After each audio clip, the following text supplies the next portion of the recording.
Sophia Grant stared at her reflection in the bathroom mirror, barely recognizing the woman looking back at her. The burgundy dress hugged curves she usually hid beneath loose sweaters and professional blouses. Her chestnut hair fell in soft waves past her shoulders instead of being pulled into its usual tight bun. The mascara made her green eyes look wider, brighter, almost defiant. She had owned this dress for 3 years. Never worn it. Never had a reason to. Tonight wasn't really a reason either, but it was something else. A statement. A goodbye that nobody would understand except her. Her phone sat on the counter beside her makeup bag. The Instagram app was already open. She angled the camera, checked the lighting, and took the photo before she could talk herself out of it. The mirror caught everything. The dress. The confident posture she didn't quite feel. The small smile that said she was moving forward. Her finger hovered over the post button. This was stupid. Childish, even. But 2 years of being invisible had worn her down to nothing. And she needed something. Anything. To prove she had existed in his world at all. She typed the caption quickly before logic could intervene. New chapter. Added a sparkle emoji. Posted. The phone lit up immediately with likes from friends, former classmates, the regular customers at the bar where she worked 3 nights a week. Normal people living normal lives, unaware that she had spent the last 24 months trapped in a professional purgatory of her own making. Sophia set the phone down and started removing the makeup. The dress would go back in the closet. Tomorrow she would return to being the woman Anthony Rinaldi saw every Tuesday, Thursday, and Saturday. The competent translator with unremarkable features who processed his Italian documents without asking questions. Except tomorrow was actually the beginning of her last week. 5 more days, then she would board a bus to Boston and start over. The translation agency there had offered her a full-time position with benefits, steady hours, and absolutely no connection to organized crime or men with dark eyes who looked through her like she was furniture. Her phone buzzed. Once, twice, 3 times in rapid succession. Sophia ignored it, reaching for the makeup remover. Probably her friend Ashley commenting on the photo, demanding to know where she was going dressed like that. Ashley knew about the Boston job, but not about Anthony. Nobody knew about Anthony. There was nothing to know, really, except that Sophia had made the catastrophic mistake of falling in love with her employer, who treated her with the same warmth he showed his coffee maker. The buzzing stopped. Started again. A phone call this time. She glanced at the screen. Unknown number. Definitely Ashley using a different phone to be dramatic. Sophia declined the call and went back to wiping off her lipstick. Then the banging started. Sharp, insistent knocks on her apartment door that echoed through the small space. Sophia froze, makeup remover wipe pressed against her cheek. She lived alone in a 4th-floor walk-up in a neighborhood that was safe enough but not friendly enough for random visits at 11 at night. Her closest neighbor was an elderly woman who went to bed at 8. The knocking came again. Harder. More demanding. She grabbed her phone, pulled on the oversized cardigan hanging by the bathroom door, and approached the front door carefully. The peephole showed a figure she recognized instantly despite the distortion.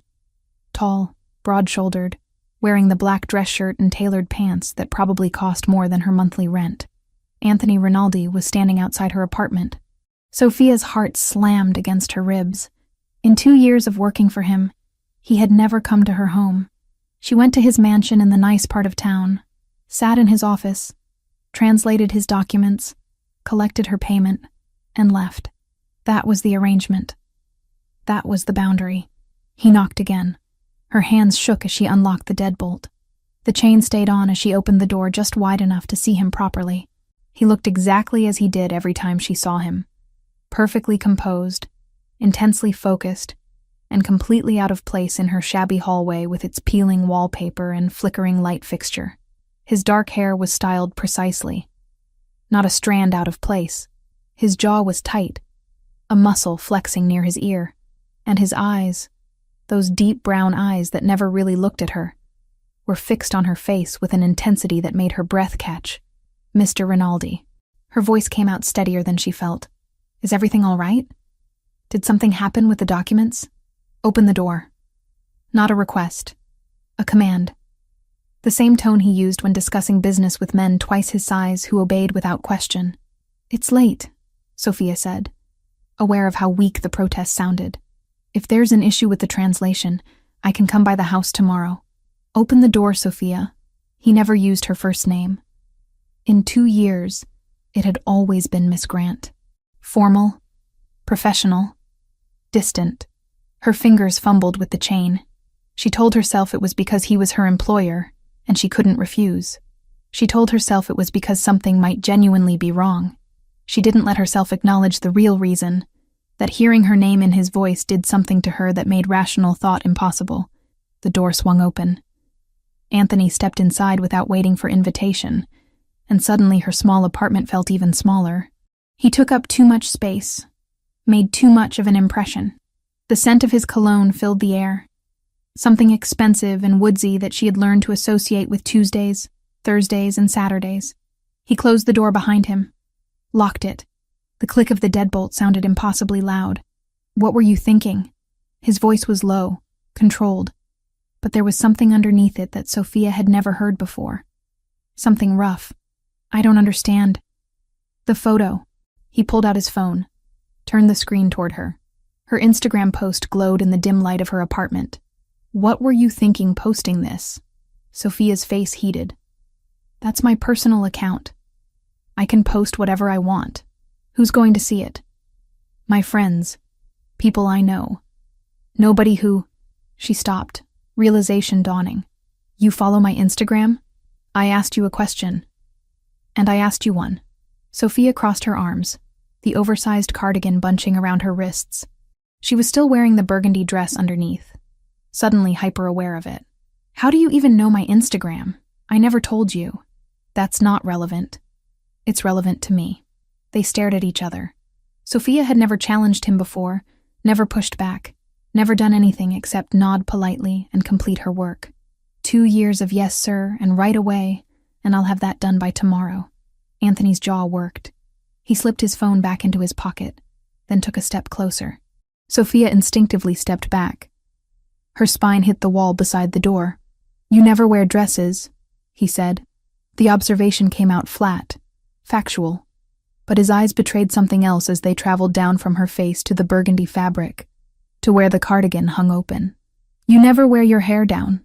You've been paying that much attention to what I wear? The words escaped before Sophia could stop them. Where were you going? Nowhere. I was home.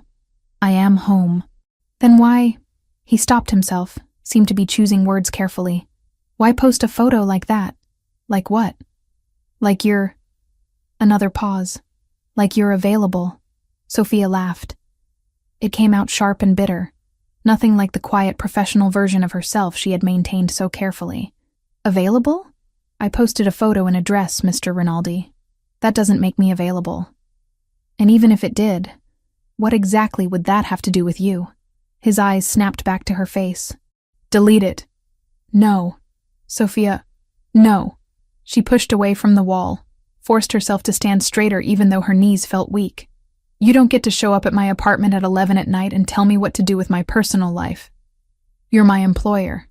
That's where your authority ends. Were you meeting someone? The question came out harder than the previous ones. Is that why you're dressed like this? Some man who what? Sophia's anger flared hot and bright. 2 years. 2 years of loving him silently, hopelessly, pathetically. 2 years of watching him look through her, past her, around her. And now he was standing in her apartment acting like he had any right to care about what she wore or who she saw. Some man who might actually notice I exist. Some man who might look at me like I'm a person instead of a piece of office equipment. The words hung between them. Sophia's breath came too fast, her heart hammering. She had said too much, revealed too much, destroyed the careful professional relationship she had built. Anthony went very still. His eyes searched her face, and for the first time since she had known him, he looked uncertain. I notice you. No, you don't. Sophia's voice cracked. You notice when your documents are translated incorrectly. You notice when I'm late. You notice when I forget to staple the pages together. But you don't notice me. That's not true. When's my birthday, Mr. Rinaldi? He didn't answer. What's my favorite color? What kind of coffee do I drink? Do I have siblings? Where did I grow up? She fired the questions at him, watching his expression remain blank. You don't know anything about me because you've never asked. Because I'm invisible to you. I have been for 2 years. You're not.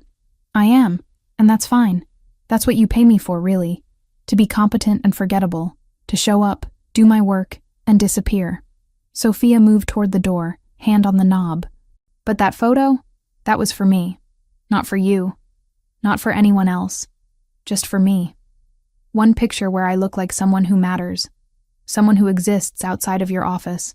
And I'm not deleting it because you decided tonight that you suddenly care what I do. She opened the door. An invitation for him to leave. An end to whatever this confrontation was. Anthony didn't move. He stood in the center of her small living room, expensive and out of place among her secondhand furniture and fading curtains. His hands curled into fists at his sides, then relaxed. His breathing was controlled but heavier than normal. Close the door, he said quietly. Mr. Rinaldi, Anthony. He took a step toward her. If we're going to have this conversation, use my name. We're not having any conversation. You're leaving. November 7th. Sophia blinked. What? Your birthday. November 7th. You'll be 28. He took another step closer. You drink tea, not coffee. Earl Grey with too much sugar. You have a younger brother named Ryan who's studying engineering in Ohio. You grew up in a small town outside Cleveland. Your favorite color is teal, but you never wear it because you think it makes you look unprofessional. The air left Sophia's lungs. She stood frozen, hand still on the doorknob, staring at him. You translate faster when you're anxious, Anthony continued. His voice was softer now, almost gentle. You bite your bottom lip when you're concentrating. You always arrive exactly 15 minutes early because you're terrified of being late. You organize the documents by date even though I never asked you to. And every single Tuesday, Thursday, and Saturday for 2 years, you've walked into my office wearing clothes that hide everything interesting about you because you think that's what I want. How do you... I notice everything about you, Sophia. Every detail. Every day. He stopped an arm's length away, close enough that she could see the gold flecks in his brown eyes, the faint shadow of stubble along his jaw. I notice you so much that it's become a problem. Her hand fell from the doorknob. Then why did you never say anything? Because noticing you was one thing. Acting on it was something else entirely. His gaze dropped to the burgundy dress again, then back up. And then tonight, I saw that photo. Saw you looking like that, smiling like that. And all I could think was that some other man was going to see it too. Some man who doesn't know that you hate the smell of lilies, or that you read romance novels on the subway, or that you're afraid of heights but pretend you're not. You don't have any right to be jealous, Sophia whispered. I know. You never gave me any indication that you... I know that too. They stood there. The tension so thick Sophia could barely breathe through it. She should tell him to leave. Should close the door literally and figuratively on whatever this was. Should protect herself from the inevitable disappointment. Instead, she heard herself ask, "Why did you tell me to delete the photo?" Anthony's expression shifted. The control cracked just slightly, letting something darker and more honest show through. Because I didn't want anyone else seeing you like that. Didn't want them thinking you were... He stopped, jaw clenching. That photo was supposed to be for someone, and I couldn't stand the idea that it wasn't for me. Sophia's pulse thundered in her ears. Anthony Rinaldi stood in her cramped apartment, having just admitted he didn't want anyone else seeing her photo. The confession hung between them like smoke, thick and impossible to ignore. It wasn't for anyone, she said finally. Her voice came out rough, unsteady. It was goodbye. His eyes narrowed. Goodbye to what? To you. To this. She gestured vaguely between them. To 2 years of translating documents and pretending I don't feel anything. Sophia. No. You don't get to do this. The anger that had been simmering for months suddenly boiled over. You don't get to show up here acting like you have some claim on me when you've spent 2 years treating me like I'm part of the furniture. You want to know why I posted that photo? Because I needed proof that I existed as something other than your translator. Because next week I'm leaving, and I wanted one picture where I looked like a woman someone might actually want, instead of the invisible employee you see every Tuesday, Thursday, and Saturday. Anthony went very still. What do you mean, leaving? Sophia pushed past him, suddenly needing distance. She walked to the small kitchen table where her laptop sat open, pulled out the printed email confirmation from underneath it, and held it up. I accepted a job in Boston. Translation agency, full-time position, benefits. I start a week from Monday. He stared at the paper like it was a weapon pointed at his chest. When were you going to tell me? I wrote a resignation letter. It's in my bag.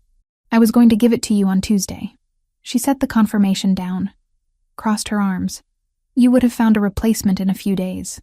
Someone just as competent who doesn't make things complicated. Complicated. He repeated the word slowly, testing it.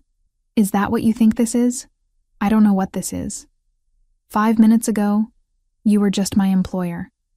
Now you're standing in my apartment saying you notice everything about me, that you're jealous of a photo on Instagram. So yes, Anthony, it's complicated. He flinched slightly at the use of his first name. Sophia had never said it out loud before. It felt strange on her tongue, intimate in a way that made her chest tight. Show me the tickets, he said abruptly.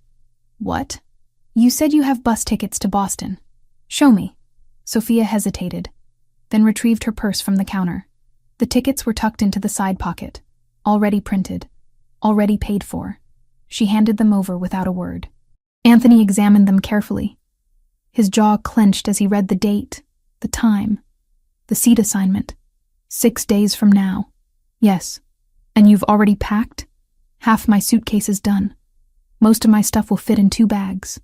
She watched his face, trying to read the emotions flickering across it. I don't have much. He looked up from the tickets. Why didn't you tell me you were unhappy? Because you weren't supposed to care. The admission came out softer than she intended. I'm your employee. My personal feelings aren't your concern. They are, if they make you leave. I'm leaving because staying is killing me. The words burst out before Sophia could stop them. Do you have any idea what it's like to be in love with someone who looks right through you? To spend hours in your office 3 days a week, knowing that you're thinking about business deals and territory disputes, and God knows what else while I'm sitting there trying not to stare at you like an idiot. Anthony's expression shifted. Something raw and unguarded flickered in his eyes. You're in love with me. Don't. Sophia turned away, heat flooding her face. Don't make me say it again. I already feel pathetic. Look at me. No. Sophia. His voice dropped lower, gentle but insistent. Look at me. She forced herself to turn back around. He had moved closer without her noticing, now standing just a few feet away. The intensity in his gaze made her breath catch. You think I look through you, he said quietly. You think I don't notice. But I know that you organize my documents by date even though the system makes no difference to me because it makes you feel more in control. I know you take the stairs instead of the elevator when you come to the mansion because you're afraid of small spaces, but too proud to admit it. I know you wear the same silver bracelet every single day because it was your mother's, and you touch it whenever you're nervous. Sophia's hand instinctively went to her wrist, to the thin chain she never removed. How do you... I told you. I notice everything. He took another step closer. I notice when you bite your lip because you're trying not to correct my terrible Italian pronunciation. I notice when you stay late finishing translations because you refuse to leave work incomplete. I notice that you never ask for advances on your payment, even when I can see you're struggling financially. I notice you, Sophia, every damn day for 2 years. Then why? Her voice cracked. Why did you never say anything? Why did you treat me like I was just another employee? Anthony's expression darkened. Because I was trying to protect you. From what? From me. From my life. From everything that comes with being close to someone like me. He ran a hand through his hair, disrupting the perfect styling for the first time since she'd known him. You think you know what I do. But you don't. You translate documents about shipping manifests and property acquisitions. You don't see the meetings that happen after you leave. You don't know about the men who would hurt you just to get leverage over me. You're in the Mafia. Sophia said it flatly, without judgment. She had suspected for months but never asked. I'm not stupid. I know what some of those documents really mean. Knowing and understanding are different things. Anthony's voice took on an edge. The O'Sullivan family has been watching my movements for the last 6 months. They're Irish, territorial, and they don't like that I've been expanding into areas they consider theirs. They look for weaknesses. They look for people I care about. But you don't care about me. Not officially. I'm just your translator. You think that matters? His laugh was sharp, bitter. They photograph everyone who enters my property regularly. They track patterns. They already know your name, where you live, where you work. If they wanted to use you against me, they could. The only thing keeping you safe is that they think you're insignificant. The words stung more than Sophia expected, so staying invisible keeps me alive. Is that it? That was the idea. Was? Anthony's jaw clenched. I saw your photo tonight. Saw you looking like that, dressed like you were going somewhere, living your life. And all I could think was that you were moving forward without me. That in a week, you'd be in Boston starting over, and I'd be here knowing I let you go because it was safer. It is safer, Sophia whispered. I don't care anymore. The admission hung between them. Sophia's heart hammered against her ribs. She wanted to close the distance, to touch him, to do something with the tension crackling in the air. But fear held her frozen. You should care, she said. If what you're saying is true, if being close to you puts me in danger, then this, she gestured helplessly between them. This is a terrible idea, probably the worst one I've ever had. Anthony moved closer still, close enough that Sophia could feel the heat radiating off him. But seeing that photo broke something in me. Knowing you were leaving broke something else. I spent 2 years being rational, keeping my distance, doing the right thing. And it didn't matter. You're still leaving. You still fell in love with me. The O'Sullivans still know who you are. All I did was waste 2 years I could have spent actually being with you. Sophia's breath came faster. You can't just decide now that you want me. You can't show up here and expect... I'm not expecting anything. He stopped just inches away. I'm asking. Stay in New York. Let me protect you properly. Not from a distance. Let me... He stopped. Seemed to struggle with the words. Let me try to be what you need. What about what you need? Sophia forced herself to hold his gaze. You said it yourself. People close to you become targets. Are you really willing to risk that? Or is this just jealousy talking? Because in a few days, you'll remember why you kept your distance. And I'll be right back to being invisible, except this time it'll hurt more, because I'll know you almost wanted me. Something flickered across Anthony's face. Pain, maybe. Or regret. You think this is just jealousy. I don't know what else it could be. You went 2 years without... I went 2 years fighting this. His voice dropped to something raw and honest.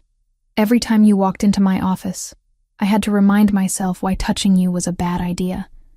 Why asking about your day would lead to caring more than I should. Why offering you more money or better working conditions would make you a more obvious target. I built walls between us because the alternative was pulling you into my world and watching something happen to you. But now you're leaving anyway. He reached up slowly, giving her time to pull away, and brushed a strand of hair behind her ear. His fingertips grazed her cheek. Now I'm realizing that protecting you by staying away didn't actually protect you. It just meant I missed 2 years of this. Sophia's skin burned where he'd touched her. She should step back. Should maintain the professional distance they'd kept for so long. Should remember that this man was dangerous in ways that went beyond the obvious attraction pulling her toward him. Instead, she found herself asking, 2 years of what? Knowing what your hair feels like. Whether you'd lean into my touch or pull away. His hand moved to cup her jaw, thumb brushing across her cheekbone. Whether that photo on Instagram was even close to how beautiful you look in person. Anthony, I know this is selfish. I know asking you to stay is the opposite of keeping you safe. But I can't, his voice caught. I can't watch you walk away knowing I never even tried. They stood frozen in that moment, his hand on her face. Their breathing synchronized.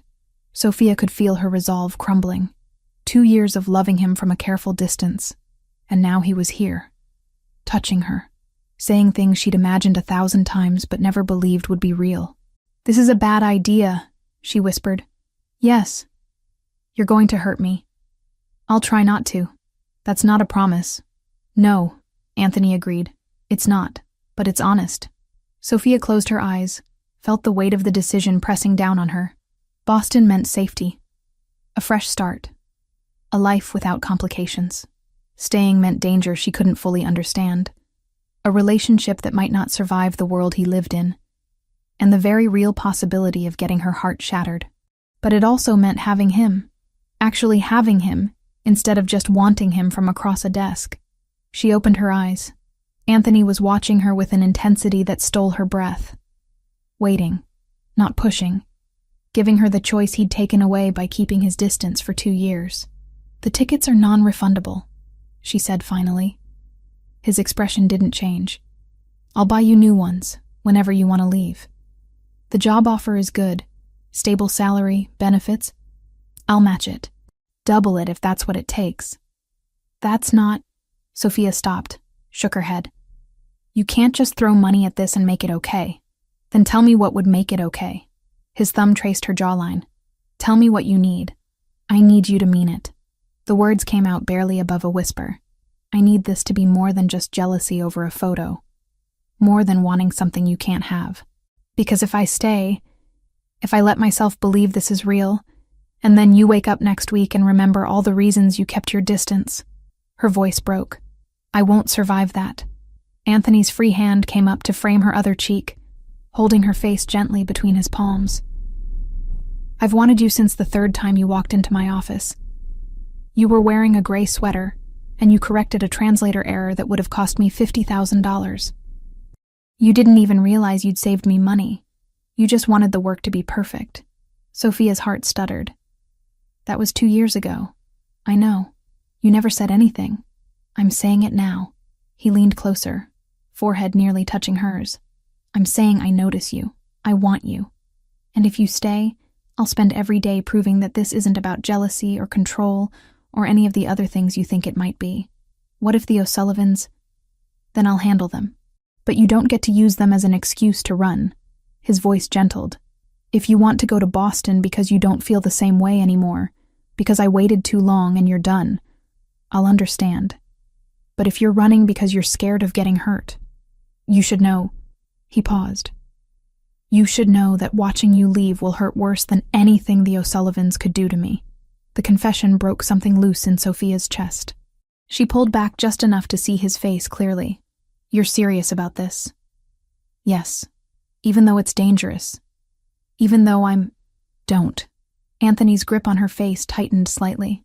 "Don't finish that sentence by putting yourself down. You're brilliant and brave and too good for this life, but I'm too selfish to let that stop me from asking you to stay." Sophia's hands came up to rest against his chest.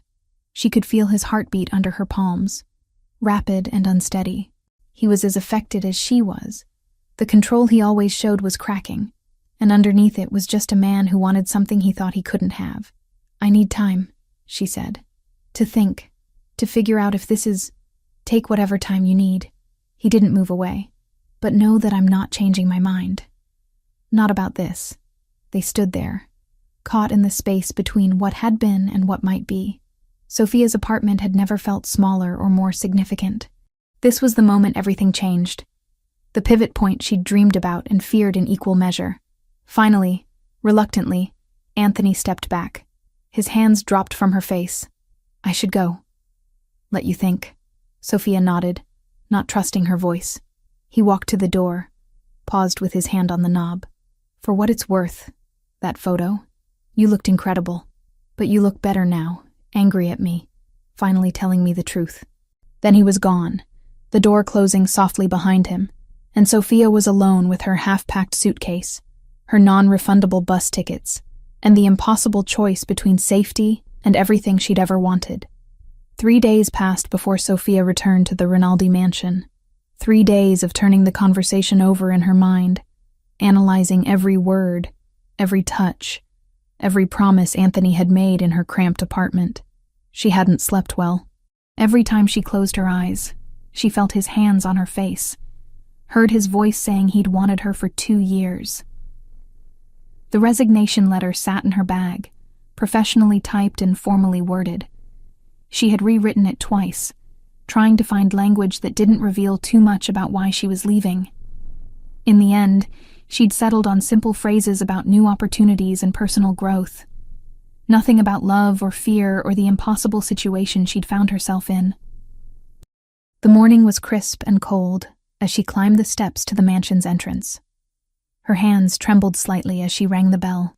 This wasn't her usual Tuesday visit. She had called ahead, asked if she could come by to discuss something important. The housekeeper who answered had sounded surprised but agreed immediately. The heavy door swung open. A woman Sophia recognized but had never formally met stood there. Mid-50s, kind eyes, dark hair pulled back in a neat bun. She wore a simple black dress and sensible shoes. "Miss Grant," the woman said warmly.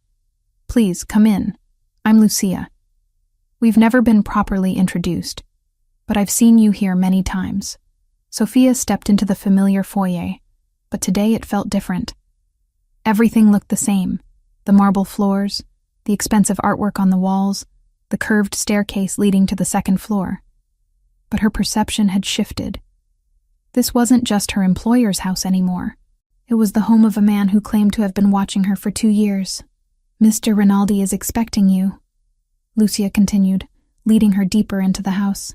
"He asked that you meet him in his private office." That was new. Sophia had always worked in the formal study off the main hallway, a room clearly designed for business meetings with its long table and uncomfortable chairs. She had never ventured further into Anthony's personal space. They climbed the staircase, turned down a hallway Sophia had never seen before. The decor became less formal here. Framed photographs on the walls, a reading nook with worn leather chairs, signs that someone actually lived in this massive house. Lucia stopped at a heavy wooden door. "Go right in. He's waiting." Sophia knocked anyway. Old habits. "Come in," Anthony's voice, muffled by the door. She pushed it open and stepped into a room that was undeniably his. Dark wood furniture, floor-to-ceiling bookshelves filled with volumes in multiple languages, a desk that looked antique and expensive. Windows overlooked the manicured gardens behind the house. The morning light streamed in, making the space feel warmer than the rest of the mansion. Anthony stood behind his desk, phone pressed to his ear. He held up one finger. "Wait a moment," and continued speaking in rapid Italian. Something about shipments and timing, and people whose names Sophia didn't recognize. She took the opportunity to study him. He wore black pants and a charcoal dress shirt with the sleeves rolled to his elbows. No tie. His hair was slightly less perfect than usual, like he'd been running his hands through it. Dark circles under his eyes suggested he hadn't been sleeping well either. He ended the call, set the phone down, and looked at her properly. His expression was guarded, giving nothing away. "You came. I said I would." Sophia pulled the resignation letter from her bag, held it up. "I brought this. It's official now." Anthony's jaw tightened, but he didn't reach for the letter. "Before you give me that, I need to show you something. Anthony, please." He gestured to the chair across from his desk. 5 minutes. Then you can hand me that letter and walk away if you still want to." Sophia hesitated, then sat. The leather chair was comfortable, clearly used regularly. She wondered how many business deals had been negotiated from this exact spot. Anthony opened a drawer, pulled out a manila folder, and placed it on the desk between them. He didn't open it immediately. Instead, he watched her face carefully. "What I'm about to show you will change how you see this situation," he said quietly. "Once you know, you can't unknow it. Are you sure you want to see? You're trying to scare me. I'm trying to be honest." He pushed the folder toward her. "Open it." Sophia's hands shook slightly as she picked up the folder. Inside were photographs. Surveillance photos, clearly taken with a telephoto lens from a distance. The first one showed the front of the Rinaldi mansion.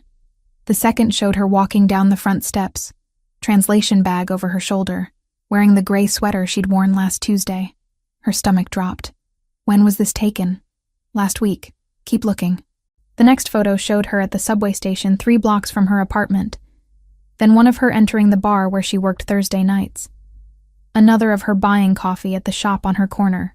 Every image was stamped with a date and time in the bottom corner. Who took these?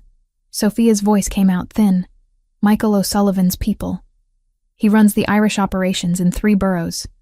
We've been having territorial disputes for the last 6 months. Anthony pulled out another set of photos, these ones showing different angles of Sophia's building. Her walking to work, her meeting her friend Ashley for lunch 2 weeks ago. They've been tracking everyone who comes to this house regularly, building profiles, looking for leverage. Sophia's hands trembled as she sorted through the images. There were at least 20 photos of her. Different days, different locations, always alone and unaware she was being watched. Why? She managed. Because they want to know who matters to me, who they could use to pressure me into giving up territory or accepting unfavorable terms. Anthony leaned forward, his expression intense. You thought being invisible kept you safe. But Sophia, they've known about you for months. They know where you live, where you work, what your patterns are. Going to Boston doesn't change that. It just means you'd be alone and unprotected when they decided to make a move. But I'm nobody. The protest came out weak. I'm just your translator. Do you think they care? They see you here 3 times a week, consistently, for 2 years. That's enough to make you interesting. He pulled out another document.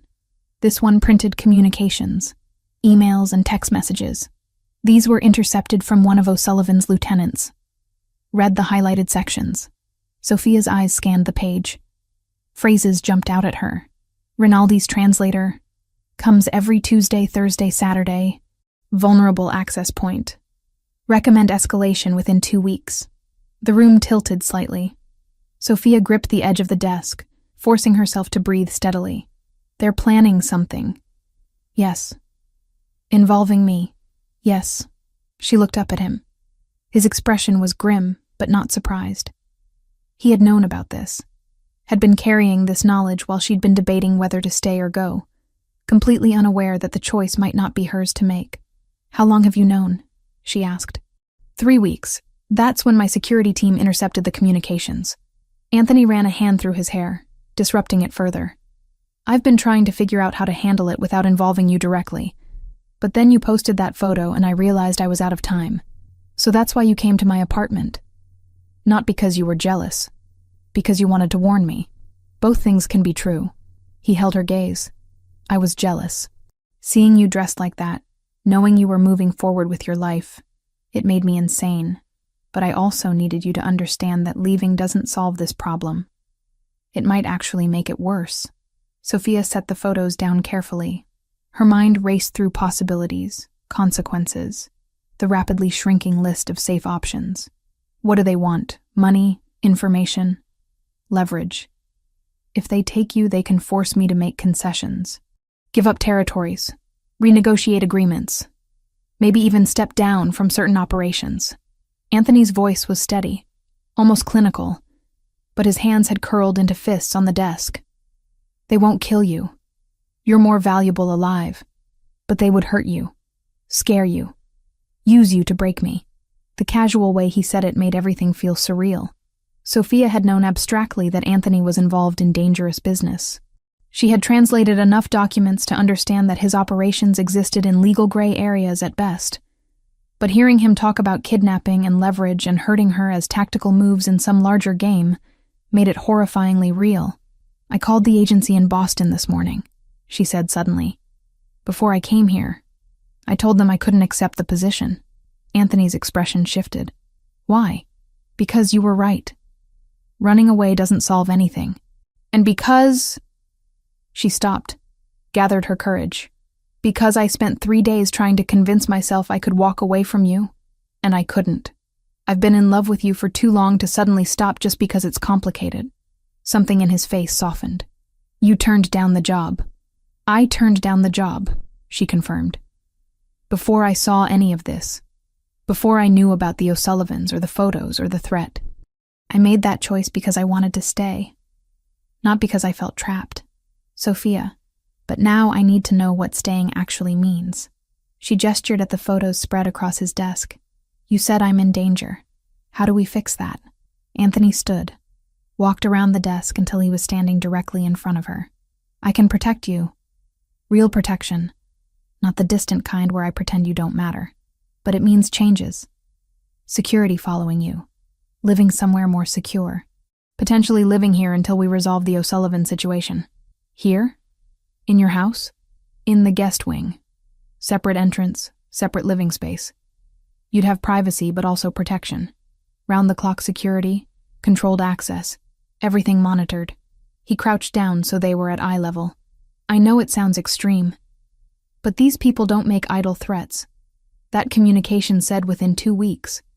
We're already 3 days into that window. Sophia's breath came faster. This was more than complicated. This was her entire life changing overnight. For how long? Until we neutralize the threat. I'm working on a meeting with O'Sullivan, trying to reach a territorial agreement that makes this unnecessary. But until that happens, I need to know you're safe. And what am I to you while I'm living here? The question came out sharper than she intended. Am I still just your translator? Your employee who happens to need protection? Or are we... She couldn't finish the sentence. Anthony reached up, cupped her face the same way he had in her apartment. You're the woman I've been in love with for 2 years. The woman I was too afraid to claim because claiming you meant putting you at risk. But you're at risk anyway now. So I'm asking, let me protect you properly. Let me be with you the way I should have been from the start. Before Sophia could respond, a knock sounded at the door. Anthony pulled back, frustration flashing across his face. Come in. The door opened to reveal a man Sophia had seen before. Tall, broad-shouldered, with close-cropped hair, and the alert posture of someone trained for security work. Anthony's driver, though she suspected that was only part of his actual job. Boss? The man said. Sorry to interrupt. You said to let you know if anything developed with the surveillance situation. Daniel. Anthony stood, helped Sophia to her feet. This is Sophia Grant. Sophia. Daniel heads my security team. Daniel nodded respectfully at her. Miss Grant, I want you to know that what Mr. Rinaldi is telling you is accurate. We've confirmed that your image has been circulated among O'Sullivan's people. At least 3 of his men have been seen in your neighborhood in the last week. The confirmation from a third party made Sophia's knees weak. This wasn't just Anthony trying to manipulate her into staying. This was real threat, real danger, real people watching her life. 3 men, she repeated numbly. We've identified 2 of them. Low-level enforcers, nothing sophisticated. But their presence means O'Sullivan is serious about this. Daniel's expression was sympathetic, but professional. Mr. Rinaldi's offer of protection is the best option you have right now. Sophia looked between them. Anthony with his intense gaze and barely controlled emotion. Daniel with his matter-of-fact assessment of her danger. Everything she had built, every careful boundary she had maintained was crumbling. If I stay, she said slowly, if I accept this protection and move into the guest wing, I need something from you. Anything, Anthony said immediately. Honesty, complete honesty. No more pretending you don't care to keep me safe. No more distance for my own good. If we're doing this, if I'm trusting you with my life, I need to know exactly where I stand with you, not what's convenient or strategic. The truth. Anthony took her hands, held them firmly. The truth is, I should have done this 2 years ago. The truth is, I'm terrified of what might happen to you because of me. The truth is, I'm also too selfish to let you walk away now that I finally have the chance to be with you.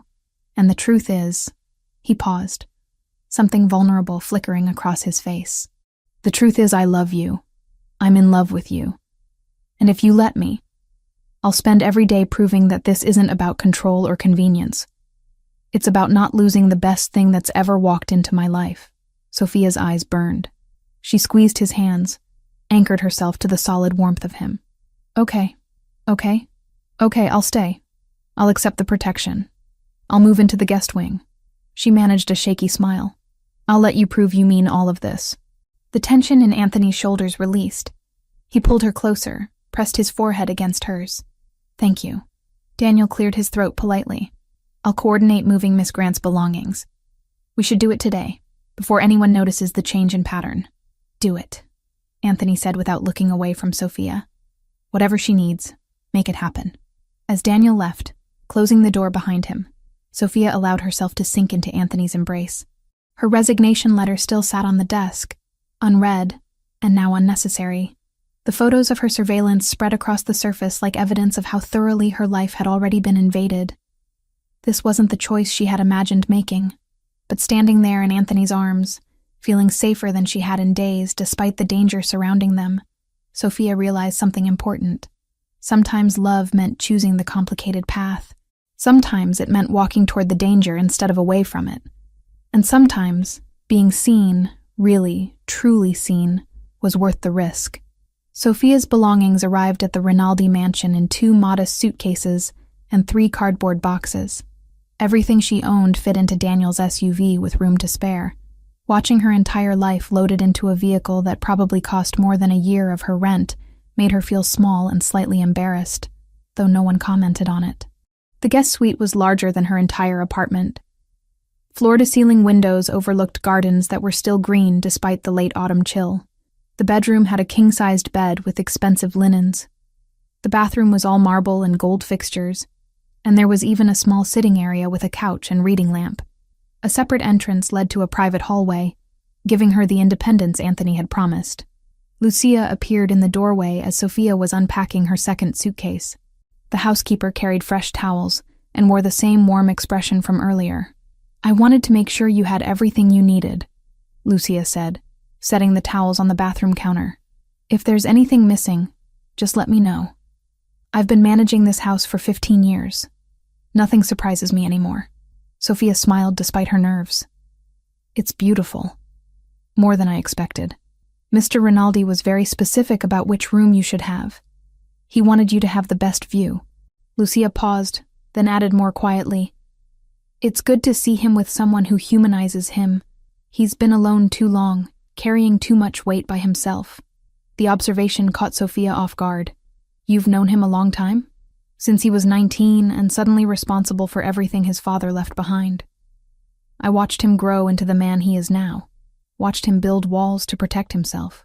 Lucia's expression softened. "You're the first person I've seen him let close in years. That means something." Before Sophia could respond, Lucia excused herself with instructions to come down for dinner at 7. Sophia finished unpacking in a daze, hanging her modest wardrobe in a closet designed for someone with far more clothing. Her romance novels looked out of place on the expensive bookshelves.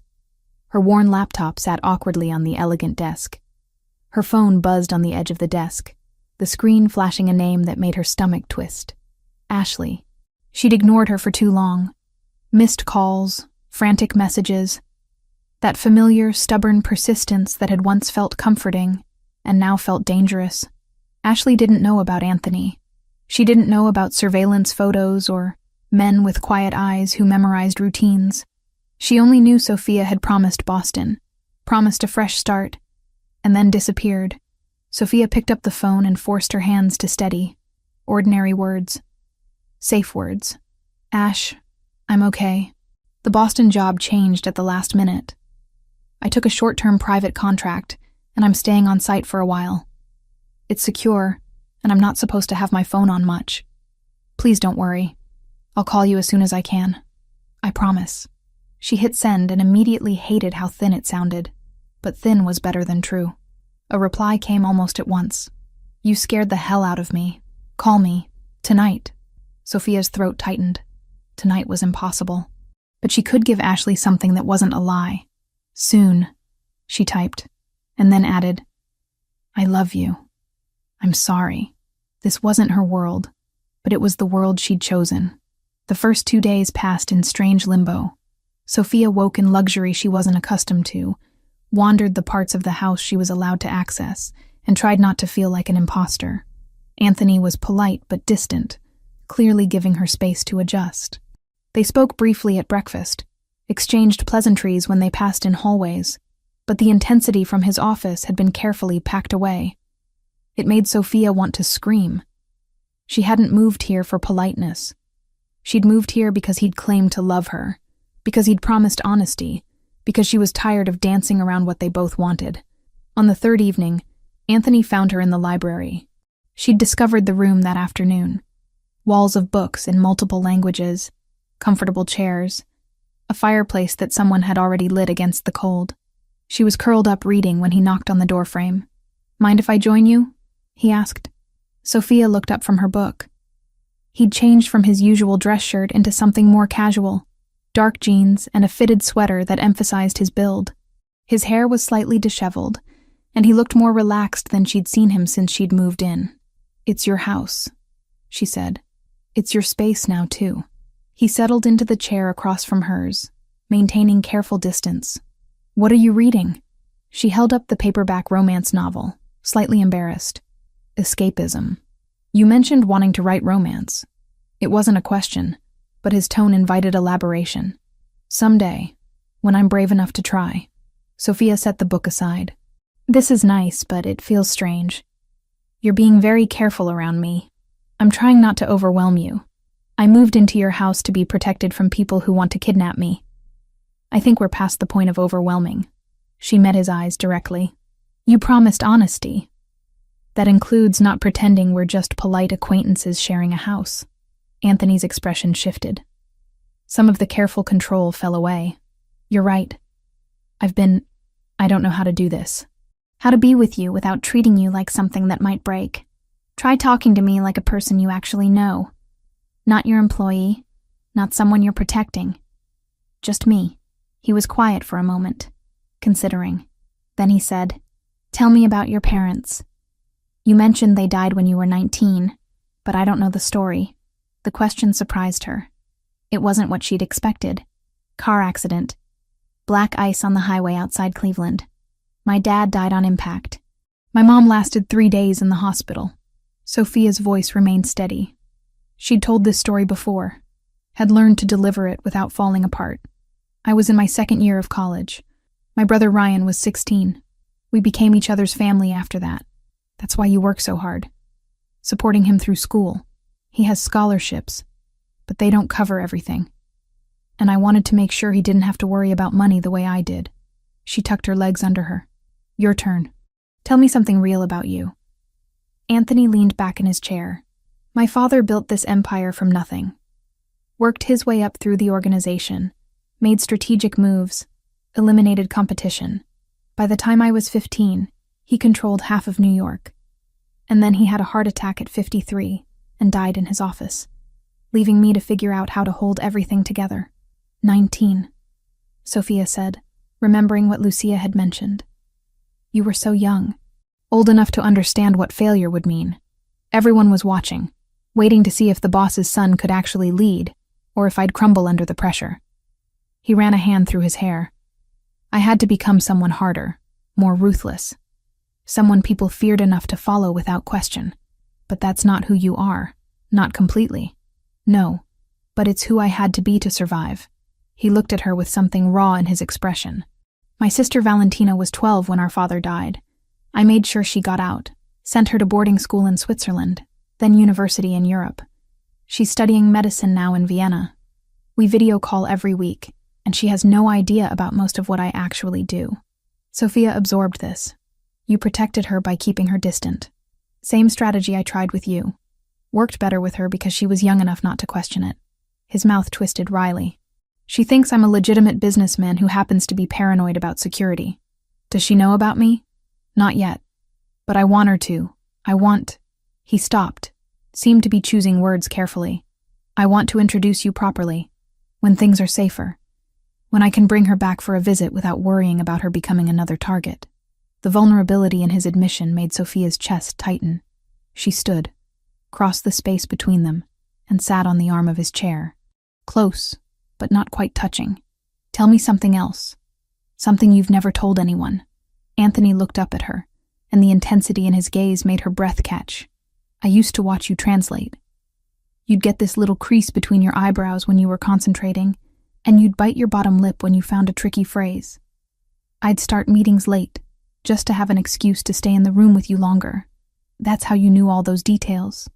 About the tea and the bracelet and everything else. I memorized you. Every detail. It was the only way I could have you." His hand came up tentatively, rested on her knee. "This is better. Actually having you here. Actually being allowed to touch you." Sophia covered his hand with hers. We should have dinner together. Not separately in different parts of the house. Together. I didn't want to assume. I'm assuming. For both of us. She squeezed his hand. Tomorrow night I want to cook. Something normal. No staff. No formal dining room. Just us in the kitchen making dinner like regular people. Anthony's expression softened. You want to cook in my kitchen. I want to do something that doesn't feel like I'm a guest in a fortress. I want to feel like I actually live here, not like I'm hiding in a very expensive safe house. Okay. He stood, and suddenly they were very close. His hand still on her knee, her fingers still wrapped around his. Tomorrow night. The kitchen is yours. They stood like that for a long moment, neither moving, both aware of how easy it would be to close the remaining distance. But Anthony pulled back first, put space between them with visible effort. Slow, he said, more to himself than to her. I promised myself I'd do this right. Sophia wanted to argue that slow was the last thing she needed after 2 years of waiting. But she appreciated the restraint, even as it frustrated her. Tomorrow, then. The next evening, Sophia commandeered the kitchen with Lucia's amused permission. She'd found pasta and fresh vegetables, ingredients for a simple carbonara that her mother had taught her to make years ago. Nothing fancy, just comfort food that reminded her of home. Anthony appeared at 6, rolling up his sleeves and asking what he could do to help. The domesticity of it felt surreal. The dangerous man who ran criminal operations chopping vegetables beside her while she boiled water for pasta. Your technique is terrible, Sophia commented, watching him massacre a bell pepper. Have you ever actually cooked before? I can make coffee and toast. That's about the extent of it. He looked at his uneven pepper slices. This is harder than it looks. Here. Sophia moved beside him, put her hand over his on the knife handle. Steady pressure, let the blade do the work. Don't force it. She guided his hand through a few cuts, aware of how close they were standing, how his warmth radiated against her side. When the pepper was reasonably chopped, she stepped back, suddenly self-conscious. Better, she said, her voice coming out slightly breathless. They worked in comfortable silence for a while, Sophia stirring pasta while Anthony finished the vegetables with significantly improved technique. The kitchen filled with the smell of cooking food and something else. Possibility, maybe. Or the beginning of something that felt normal, despite everything else happening around them. I talked to Ryan yesterday, Sophia said while draining the pasta. I told him I moved. How did he take it? He was suspicious. Asked a lot of questions about why I suddenly needed to live somewhere more secure. She mixed the pasta with the sauce, added the vegetables Anthony had prepared. I couldn't exactly tell him the truth, that my employer is in the Mafia and his rivals want to kidnap me. So I said I was house-sitting for a friend who travels a lot. Does he know about me? About how you feel? Sophia plated the food, buying time before answering. He knows I was in love with someone who didn't seem to notice me. I talked about it once when I'd had too much wine on a video call. He told me to quit my job and find someone who appreciated me. Smart brother. He also said that anyone who couldn't see how amazing I was didn't deserve me. She handed Anthony his plate. His exact words. They sat at the kitchen island, rather than the formal dining room. The space felt intimate, informal, like they were actually two people getting to know each other, rather than employer and employee navigating a complicated situation. This is really good, Anthony said after the first bite. Where did you learn to cook like this? My mom. She grew up in an Italian neighborhood in Cleveland, learned from her grandmother. I used to help her every Sunday. Sophia twirled pasta around her fork. It's one of the few things I have left of her. The recipes, the techniques, muscle memory from being in the kitchen together. My mother cooked too. Traditional Italian dishes that my father loved. She'd spend all day preparing meals for his business associates. Anthony's expression went distant. She died when I was 8. Cancer. After that, we had staff to handle meals. My father never wanted to eat in the kitchen anymore. Said it reminded him of her too much. Sophia set down her fork, reached across to touch his hand. I'm sorry. That's young to lose a parent. Young to lose both of them. His fingers curled around hers. We both know what that's like. Building a life from the pieces left behind. They finished eating, talking about lighter things. Books they'd both read, places they wanted to travel, the terrible action movie Sophia had watched in her suite the night before. It felt normal in a way that nothing had felt since the night Anthony appeared at her apartment door. When they were done, Sophia started washing dishes despite Anthony's protest that staff would handle it. "I need to do something normal," she insisted. "Let me wash dishes like a regular person." He joined her at the sink, drying plates as she handed them over. They worked side by side, shoulders occasionally brushing, creating a rhythm that felt practiced despite being new. Sophia reached for a knife at the same moment Anthony did. Their hands collided, fingers tangling. They both froze. The moment stretched. Sophia looked up at Anthony, found him staring down at her with an intensity that made her heart stutter. His hand turned over under hers, palm pressing against palm. His thumb brushed across her knuckles. "Sophia," he said quietly. Just her name, but it sounded like a question and a prayer all at once. She couldn't breathe, couldn't think, could only feel the warmth of his hand against hers, the proximity of his body, the way he was looking at her like she was the only thing in the world that mattered. Anthony's free hand came up to her waist, pulled her gently toward him. She went willingly, heart hammering, aware they were crossing a line they'd been dancing around for days. His forehead lowered to rest against hers. "Tell me to stop," he whispered. "I don't want you to stop." He kissed her. Finally, after 2 years of distance and 3 days of careful restraint, Anthony kissed her. It was slow at first, testing, giving her space to pull away. But when she leaned into him, when her hands came up to grip his shirt, the kiss deepened. Sophia had imagined this moment countless times. None of her fantasies compared to the reality. His mouth on hers, his hands pulling her closer, the way he kissed her like she was precious and necessary and his. They broke apart, breathing hard, foreheads still pressed together. Anthony's hands framed her face, thumbs stroking her cheekbones. "I've wanted to do that for so long," he said roughly. Before Sophia could respond, a sharp knock sounded at the kitchen door. They sprang apart as Lucia entered, professional mask in place, though her eyes sparkled with knowing amusement. "I'm very sorry to interrupt," she said, not sounding sorry at all. "But Daniel is here. He says it's urgent and needs to speak with Mr. Rinaldi immediately." The warmth drained from Anthony's expression, replaced by cold focus. "Where is he?" "Your office. He said it's about the situation you've been monitoring." Anthony's jaw clenched. He looked at Sophia, frustration and regret warring in his eyes. "I need to go," Sophia said, trying to sound steadier than she felt. "It's fine." He hesitated, then kissed her forehead quickly. "We'll finish this conversation later." Then he was gone, striding out of the kitchen with the purposeful gait of someone heading into battle. Lucia gave Sophia a sympathetic look before following him out, leaving Sophia alone with dirty dishes and the lingering warmth of a kiss that had been 2 years in the making. She could hear raised voices from the direction of Anthony's office. Not the words, just the tone. Urgent, angry, tense. Whatever Daniel had discovered, it wasn't good news. Sophia dried the remaining dishes mechanically, her mind racing. One perfect moment of normalcy, and reality had crashed back in. This was her life now. Stolen kisses in kitchens interrupted by security threats. Romance complicated by danger. A relationship built in the spaces between crisis management. She finished cleaning up, turned off the lights, and headed back to her suite. Anthony never came back to finish their dinner. The kitchen stayed empty, and whatever Daniel had told him kept him occupied for the rest of the night. Lying in bed later, Sophia touched her lips, remembering the kiss. Remembering the way Anthony had looked at her like she was everything. Whatever came next, whatever threat Daniel had reported, at least she had that moment. At least now she knew what it felt like to actually be wanted by him. The question was whether they'd get enough moments like that to make everything else worthwhile. Sophia woke with her heart pounding and no idea why.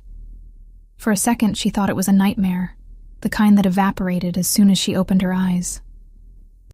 Then she realized she was already sitting halfway up in bed, fingers fisted in the sheets, breath coming in short, sharp pulls that scraped her throat. The room was dark. Too dark. The heavy curtains blocked out most of the city glow, turning the guest suite into a box of shadows. The only light came from the digital clock on the nightstand, its red numbers glaring 3:08 a.m. into the gloom. She listened. At first she heard nothing but the rush of blood in her ears and the whisper of the HVAC system. The mansion always hummed with quiet, expensive life, hidden vents, silent security systems, all the invisible machinery that made the place run. Tonight the sound made her skin crawl. Then she heard it. A sharp, distant crack. Not loud, but wrong. Not part of the normal soundtrack of a sleeping house. It sounded like glass under stress, like a branch snapping, like something brittle being pushed past its limit. She held her breath. Another crack. Closer this time. Clean and high and ugly. Her body reacted before her brain fully caught up. She swung her feet out of bed, heart slamming against her ribs, and slid off the mattress. The wood floor was cold under her bare soles. Somewhere in the back of her mind, rational Sophia whispered that this was ridiculous, that she was safe in one of the most secure houses in New York, that rich people probably had weird noises all the time. The rest of her was already moving. She reached for her phone on the nightstand, fingers clumsy with sleep and fear. Her thumb hovered over Anthony's name in her recent calls. The door to her suite exploded inward. Sophia screamed, or tried to. The sound tangled in her throat, but it wasn't a stranger in the doorway. Anthony filled the frame, bare-chested, barefoot, wearing dark sweatpants and an expression she had never seen on his face before. Stripped, lethal focus. His gaze swept the room once and zeroed in on her exact location in the dark. "Down," he snapped. "Now." She didn't have time to move. He crossed the room in 3 strides. The window disintegrated. The first bullet punched through the glass with a scream, shards spraying inward in a glittering arc. Sophia saw it in a frozen slice of time. The window exploding, the curtain jerking, the faint flash from outside. And then Anthony hit her. He slammed into her with his full weight, arms wrapping around her waist as he drove them both to the floor. The impact knocked the air out of her lungs. Her shoulder clipped the side of the bed, pain flaring down her arm, but he twisted mid-fall, taking the worst of it himself, dragging her under him. They hit the rug hard. The breath whooshed out of her chest. Before she could inhale, his hand was at the back of her head, pressing her face into the thick fabric, shielding her skull from the floor. The second shot followed the first. This one hit the headboard with a sickening crack. Splinters rained down. A third, a fourth, a fifth punched into the bed, the wall, the dresser. Each gunshot detonated inside her bones, turning her insides to ice. "Don't move," Anthony growled into her hair. "Sophia, do not move." He wasn't lying on her. He was on top of her, his entire body a shield. She could feel every line of him. Solid chest pressed along her back, thighs pinning her legs to the floor, one forearm braced beside her head, the other arm cinched across her middle. The weight should have been suffocating. But the only thing she registered was the fact that there was now an entire, very large man between her and the window. Something pinged off the nightstand. The lamp shattered, plunging the room into absolute darkness. The icy November air rushed through the destroyed glass, carrying the sharp burn of gunpowder and the faint scent of wet grass from the lawn outside. Her mind tried to insist this wasn't real, that she was still in her crappy apartment, waking from a bad dream, that shooting in mansions only happened in movies, and the violent corners of the internet she consciously avoided. Another burst of gunfire obliterated that illusion. The mattress above them jerked and tore as bullets slammed into it, feathers and stuffing raining down on them in a choking cloud. Sophia's fingers dug into the rug. She wanted to clamp her hands over her ears, to block out the sound, but Anthony had both of her arms pinned beneath his chest. All she could do was stare at the tiny patch of rug directly in front of her face and try to remember how to breathe. The shots stopped as suddenly as they'd started. Silence sprawled huge and heavy over the room, broken only by the ragged sound of their breathing and the faint rattle of shattered glass settling. Sophia's ears rang. Somewhere far away, she heard a dog barking, then the muffled echo of men shouting, short, sharp commands, feet pounding over grass and stone. The security team, she realized distantly. They were moving, responding, doing the jobs Anthony paid them to do. "Stay down," he said again, voice low and steady right next to her ear. "You don't move until I say." She nodded against the rug. Her throat was too tight for words. He shifted slightly, and she felt him reach toward the nightstand with one hand, stretching above them. Wood scraped. Something clacked. When his arm came back into her blurred field of vision, he was holding a gun. Of course he kept a gun in her room. Of course he did. This was his world. "You didn't go to bed unarmed when half the city wanted what you had," he spoke, and she realized there was something in his other ear, an earpiece she hadn't noticed before in the chaos. "Talk to me," he ordered. "East side. Status." Static crackled. Then Daniel's voice clipped and calm. "Perimeter breach on the east lawn. 2 shooters confirmed. Teams engaging. Stay with Miss Grant. We'll clear it." "How many down?" Anthony's voice dropped even lower. "1 neutralized. 1 runner. We're pursuing. Vehicle seen leaving the north gate." More static. "No impact on the main structure besides the guest wing." Anthony exhaled slowly, the sound hot against Sophia's neck. "Keep them off the house. I want eyes on every angle. No one gets near this room." "Copy." The voices faded as Daniel switched channels. Anthony kept his body over hers for another long minute, listening, waiting. Sophia counted his heartbeats against her back, the rhythmic thud somehow keeping her anchored to reality. Footsteps pounded down the hallway. This time they were inside, the muffled thunder of boots on polished floors. The door to her suite, already hanging broken, was shoved fully open. "Clear," someone called. "Boss, it's us." Anthony finally shifted. He rolled just enough to take his weight off her completely and pushed himself up onto one knee, keeping his body between her and the window. The gun trained on the darkness beyond the shredded curtains. "Front," Daniel said from the doorway, breathless but controlled. "We've got you."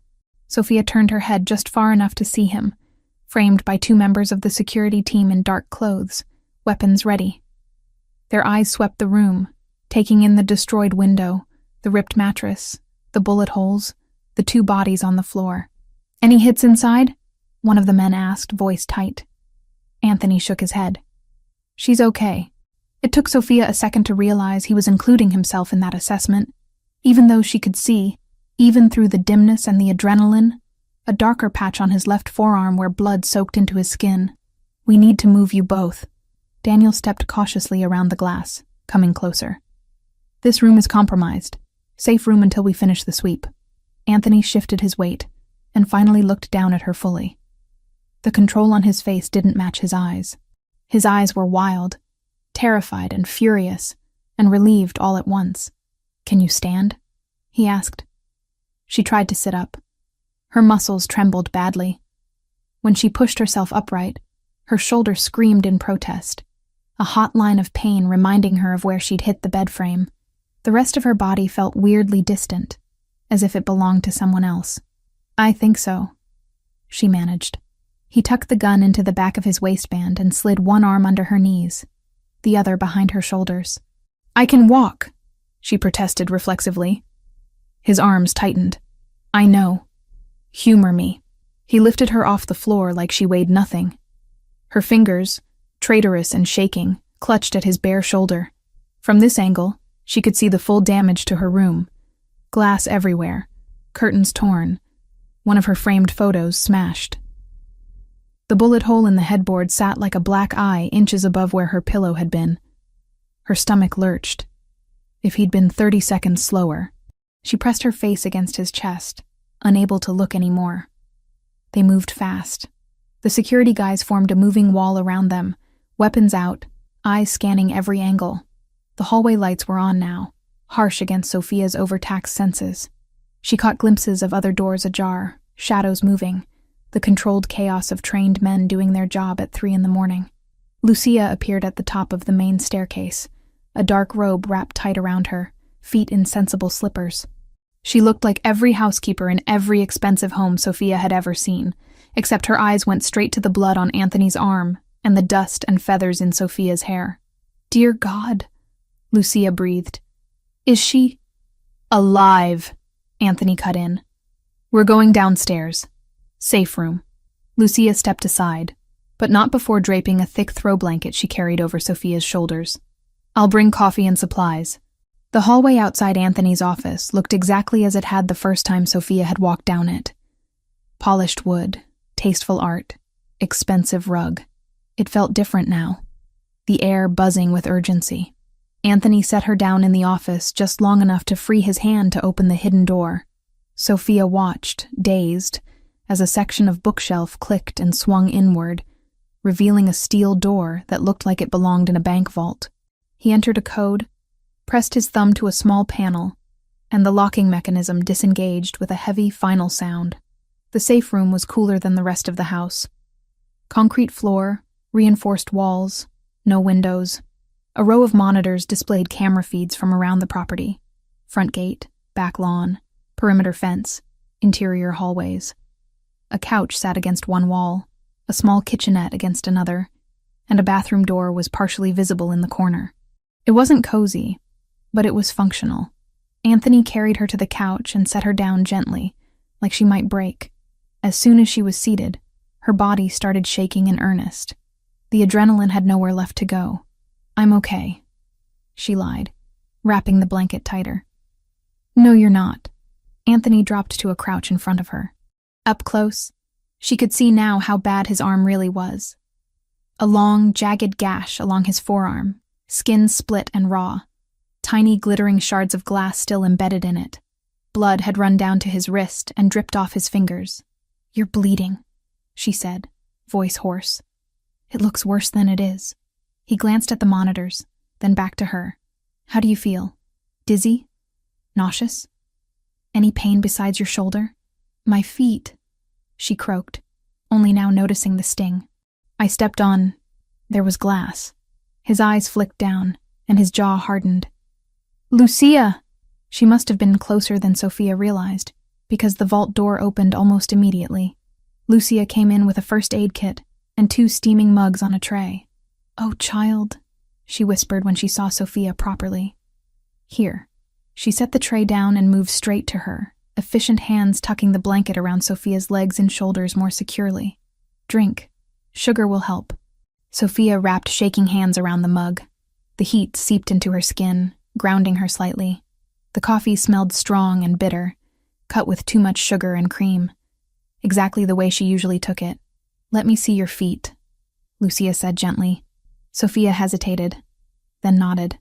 Lucia slid the blanket gently aside, left Sophia's tank top and shorts alone, and lifted one foot carefully. Tiny red dots of blood marred the pale skin of her soles.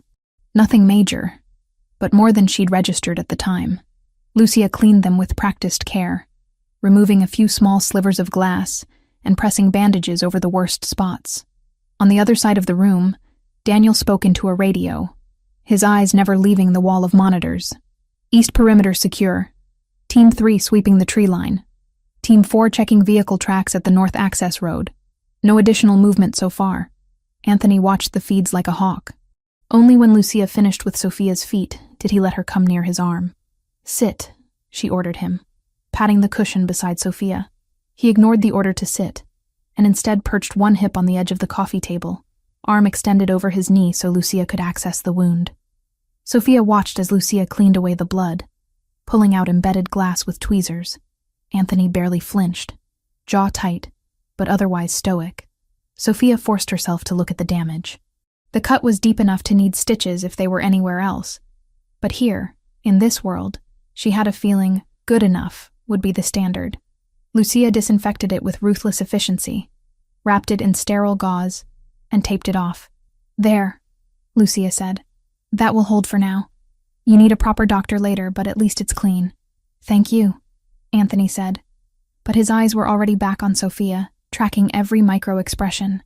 Lucia poured more coffee, set it within reach, then lightly squeezed Sophia's shoulder. "You're safe in here.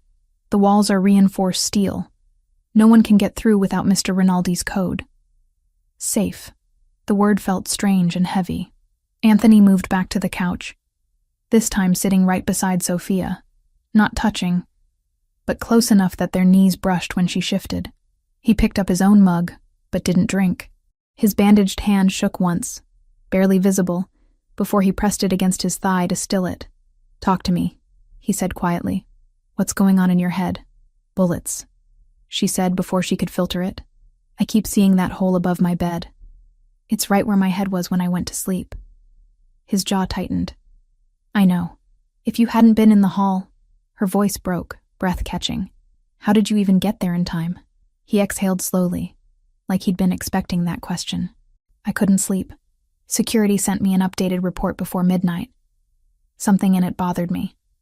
Nothing concrete, just... My instincts wouldn't shut up." Sophia forced herself to focus on him. "So you were awake?" "Yes." He looked briefly at the monitors, then back at her. "I walked the east wing, checked the doors, the windows, the camera feeds. Your door. I didn't like that your room has an external exposure. You already said that before I moved in," she whispered. "That it wasn't as safe. And I moved you there anyway because I thought the security grid was enough." His gaze darkened. "That was my mistake. You didn't pull the trigger." "No." His voice turned flint hard. "But I put you in that room." Sophia took another sip of coffee. The trembling in her hands had lessened, but it was still there, just beneath the surface. Her shoulder throbbed in time with her pulse. Her feet stung dully under the bandages. "I don't understand how they got that close," she said. "Isn't this place impossible to get into?" "It's very difficult," Anthony corrected. "Not impossible. Especially if someone on the outside has help from someone on the inside." Sophia's stomach dropped. "You mean one of your people?" "Maybe. Or someone bribed a contractor months ago when we did renovations. Or someone got hold of old blueprints." He rubbed his jaw with his uninjured hand. "Daniel is finding out which one." "But they knew enough to avoid certain cameras and hit a blind angle. And they knew which window was mine." "Yes, because they've been watching. Because they've been watching," he confirmed quietly. She studied his face. Beneath the iron control, the anger, the cold focus, there was something else. Something raw. Fear. Not generalized fear. Targeted, specific fear for her. "You were more scared for me than for yourself," she realized aloud. His eyes met hers. "Of course. You didn't even think. You just ran in there and threw yourself on top of me. That's the job. I'm not your job." The words came out sharper than she intended. His mouth twitched, not quite a smile. "No," he said. "You're not." They stared at each other. Everything that had been simmering between them since the selfie night, since before that, sat in the air. Undeniable now, impossible to shove back into the tidy box of employer-employee. On the monitors, the security teams moved like dark chess pieces across the property. Daniel reported that the shooter they'd dropped on the east lawn was being contained, that the runner had vanished into the dark, but that they had tire tracks and a direction. "It's a miracle you're both alive," Lucia murmured quietly, as she refilled their cups. Sophia flinched at the word.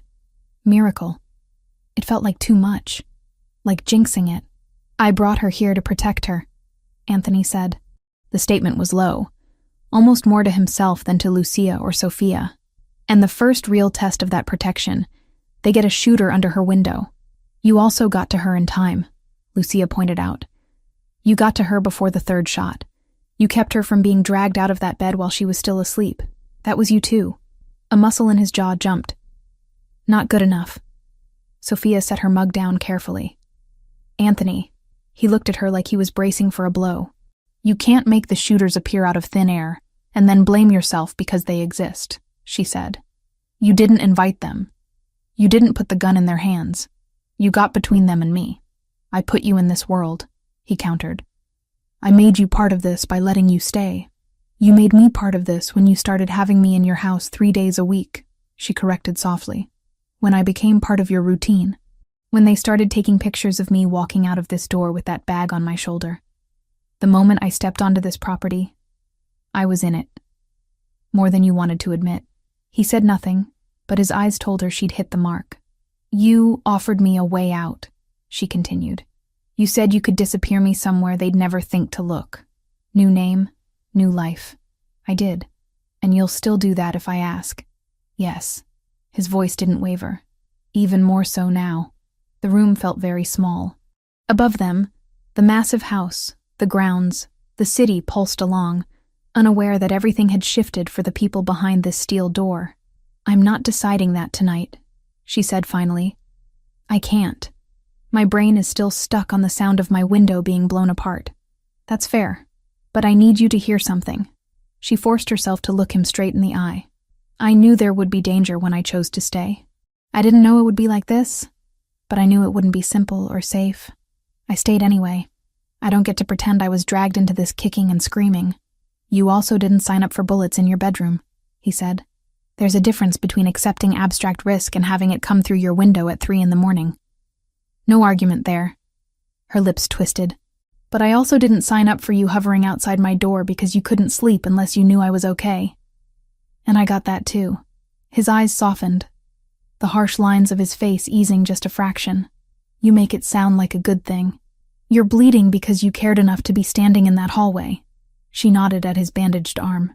"That's not nothing." He exhaled, something like relief or gratitude flickering over his features. "You're handling this better than I expected. Give me time," she muttered. "I might still break. If you do," he said quietly, "I'll be right here while it happens." An odd calm settled over her at that. Not because the danger had passed. It hadn't. But because there was something solid next to her in this concrete box. Someone who had already proven what he would do when things went bad. Lucia busied herself at the kitchenette, pretending to give them privacy.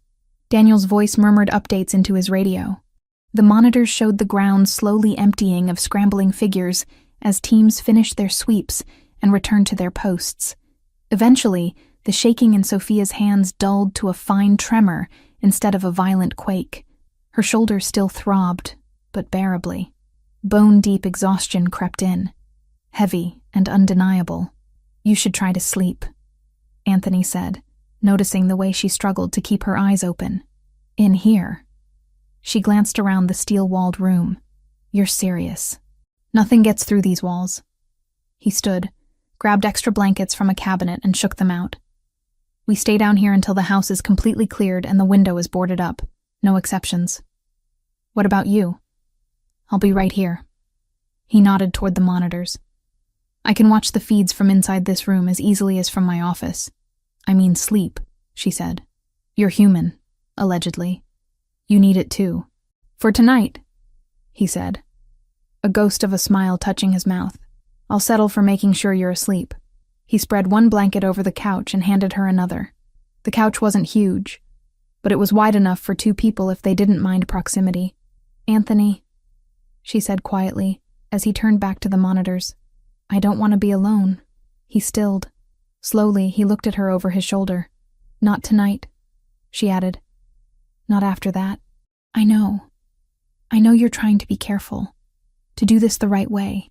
But if you put me on this couch and sit in that chair across the room watching cameras, I'm going to lie here with my eyes open replaying every gunshot for the next 6 hours." He studied her face, reading everything she didn't have the words for. "I don't need distance right now," she said. "I need you, here, where I can feel you breathing and know that if something else happens, you'll move before I even hear it." He crossed back to the couch without another word. "Shift," he said softly. She did.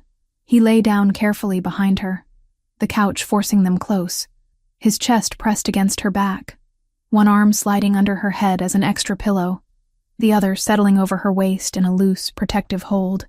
The blankets cocooned them in shared warmth. "Is this all right?" he asked. She curled her fingers around his forearm, feeling the rough edges of the bandage beneath her palm. "Yes." His breath stirred the hair at the nape of her neck. "Nobody's getting through that door," he said. "Nobody's getting to you while I'm here.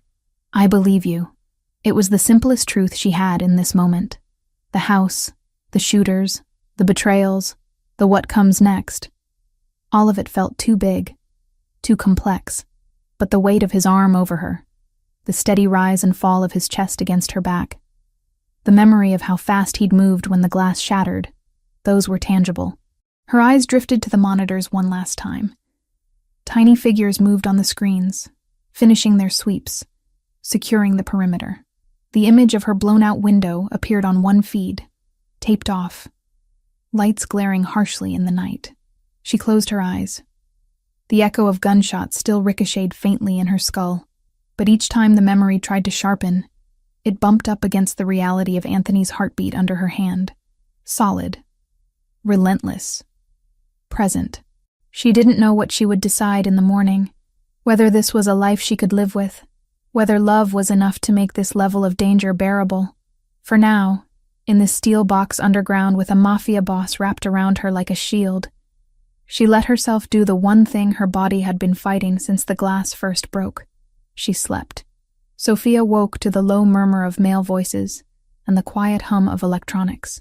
For a moment, she didn't remember where she was. The couch under her felt wrong, too narrow to be a bed, the air cooler than a bedroom should be. Then she registered the metal tang in the room, the faint glow of multiple screens, and the heavy weight draped over her waist. Anthony. They were still in the safe room. His arm held her snug against him, forearm banded across her middle, palm resting flat just under her ribs. His body was a solid line of warmth at her back, chest rising and falling slowly. At some point during the night, her hand had curled around his injured forearm, fingers resting just above the edge of the bandage.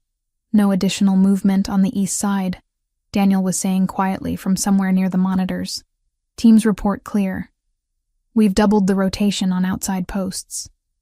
No one in or out without visual ID and voice confirmation. Anthony's chest expanded against her as he took a deeper breath. And the shooter? Being handled off-site.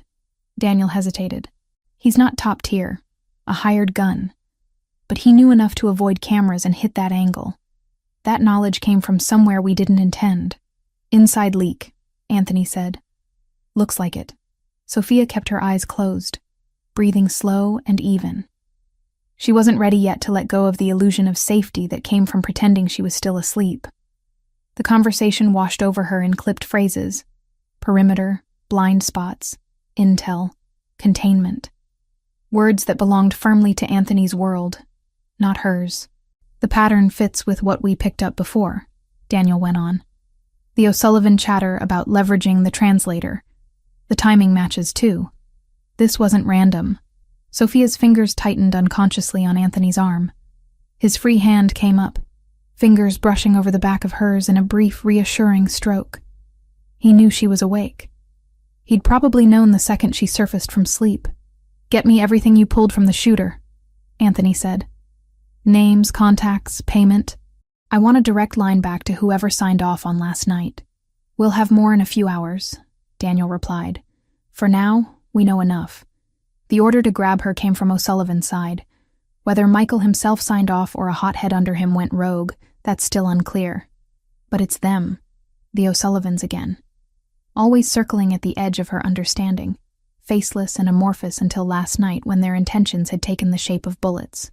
Give us a minute, Anthony said. Sophia heard Daniel's footsteps retreat, the soft click of the heavy door's inner mechanisms as it sealed behind him. Then it was just the two of them, and the quiet background hum of the room. You can stop pretending now, Anthony murmured near her ear. His tone was gentler than it had been when he'd been barking orders a few moments earlier. You've been awake for 10 minutes. She opened her eyes, caught by how easily he read her. You could tell? I can always tell. His thumb traced a slow line across the back of her hand. How do you feel? Like I got tackled by a truck, she said honestly. Everything aches. My shoulder hates you. Your shoulder can get in line, he said dryly. I've got a whole organization that hates me right now. She huffed out something that was almost a laugh, then pushed herself to sit up a bit. The movement pulled at muscles that had stiffened overnight. Anthony sat up with her, one hand hovering at her back, like he was ready to steady her if she so much as swayed. The security feeds showed gray morning light over the manicured lawns. Men still moved through some of the frames, but the chaotic rush of the night had settled into structured patrols. Did you sleep at all? She asked. A little. He rolled his shoulder, wincing faintly. You drooled on my arm at one point. I did not. There is forensic evidence. Liar. His mouth curved. Okay, you didn't. But you snore when you're really out. I absolutely do not. You do a little thing with your nose, he said, eyes warming. It's very you.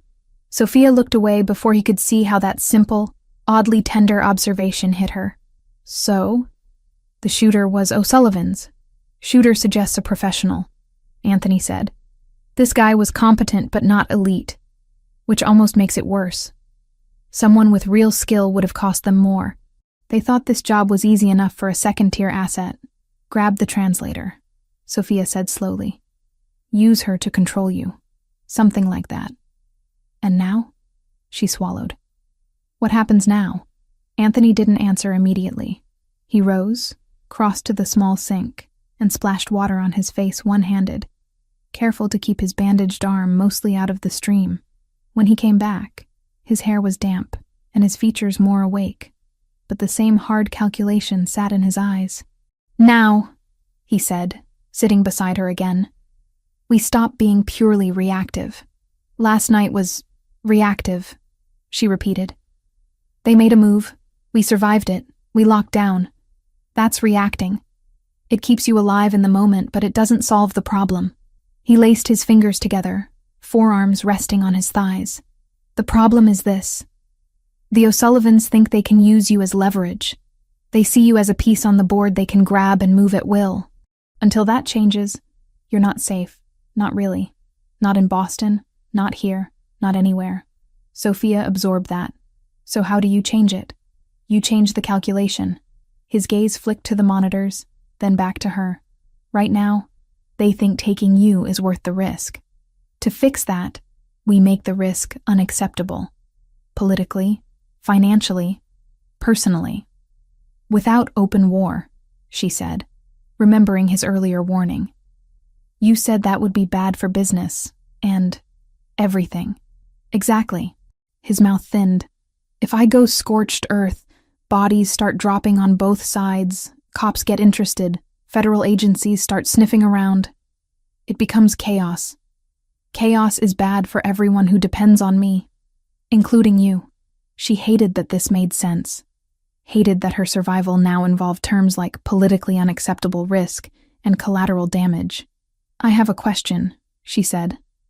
Those men last night, if they'd gotten in, would they really have taken me alive? Yes. No hesitation. Killing you outright wastes the leverage. Taking you gives them options. Sophia couldn't stop the shiver that worked through her. Anthony's hand immediately went to the small of her back, his thumb drawing slow, grounding circles. Which brings us to the part of this you're not going to like, he said. We have to adjust your status. My status, in their eyes. Right now, you're valuable, but defined vaguely. Rinaldi's translator who comes to the house 3 times a week. That made you a tempting target. They think you matter, but they don't know how much. His gaze locked on hers. We change that. We make it clear to everyone watching that you're not a quiet, replaceable employee. You're under my protection in a way that has rules attached. She understood immediately. You mean publicly? Yes. So not just this woman walks in and out of your house.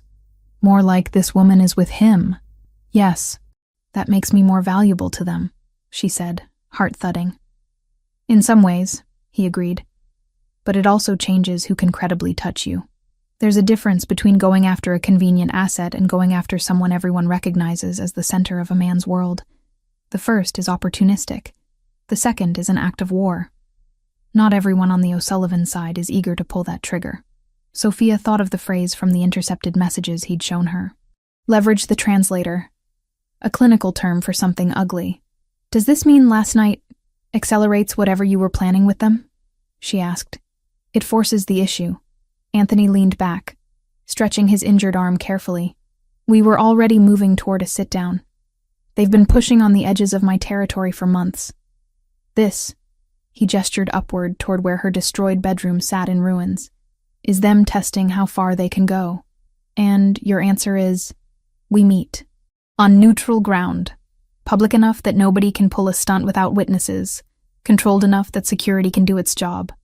We clarify lines. We lay out consequences. We, she echoed. Who is we? Me. He hesitated. And this is where you get veto power. Possibly you. Her head snapped around. You want me there? No, he said bluntly. I don't want you anywhere near them. I want you locked underground until this is over.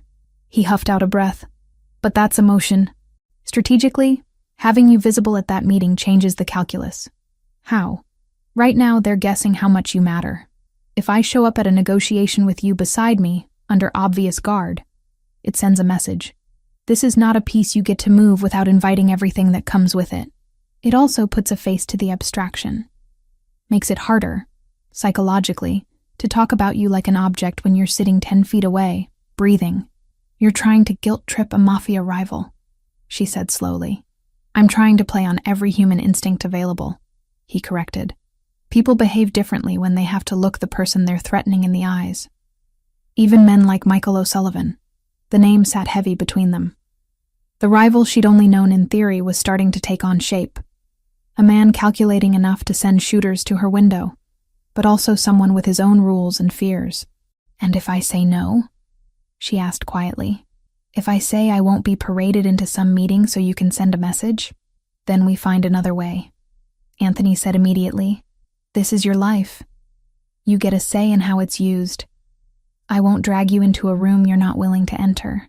She appreciated that more than she could say. The last 24 hours had stripped control from her in a dozen ways. Having him explicitly hand a piece of it back mattered. Do you think it would work? She asked. Me being there. Yes. No hesitation.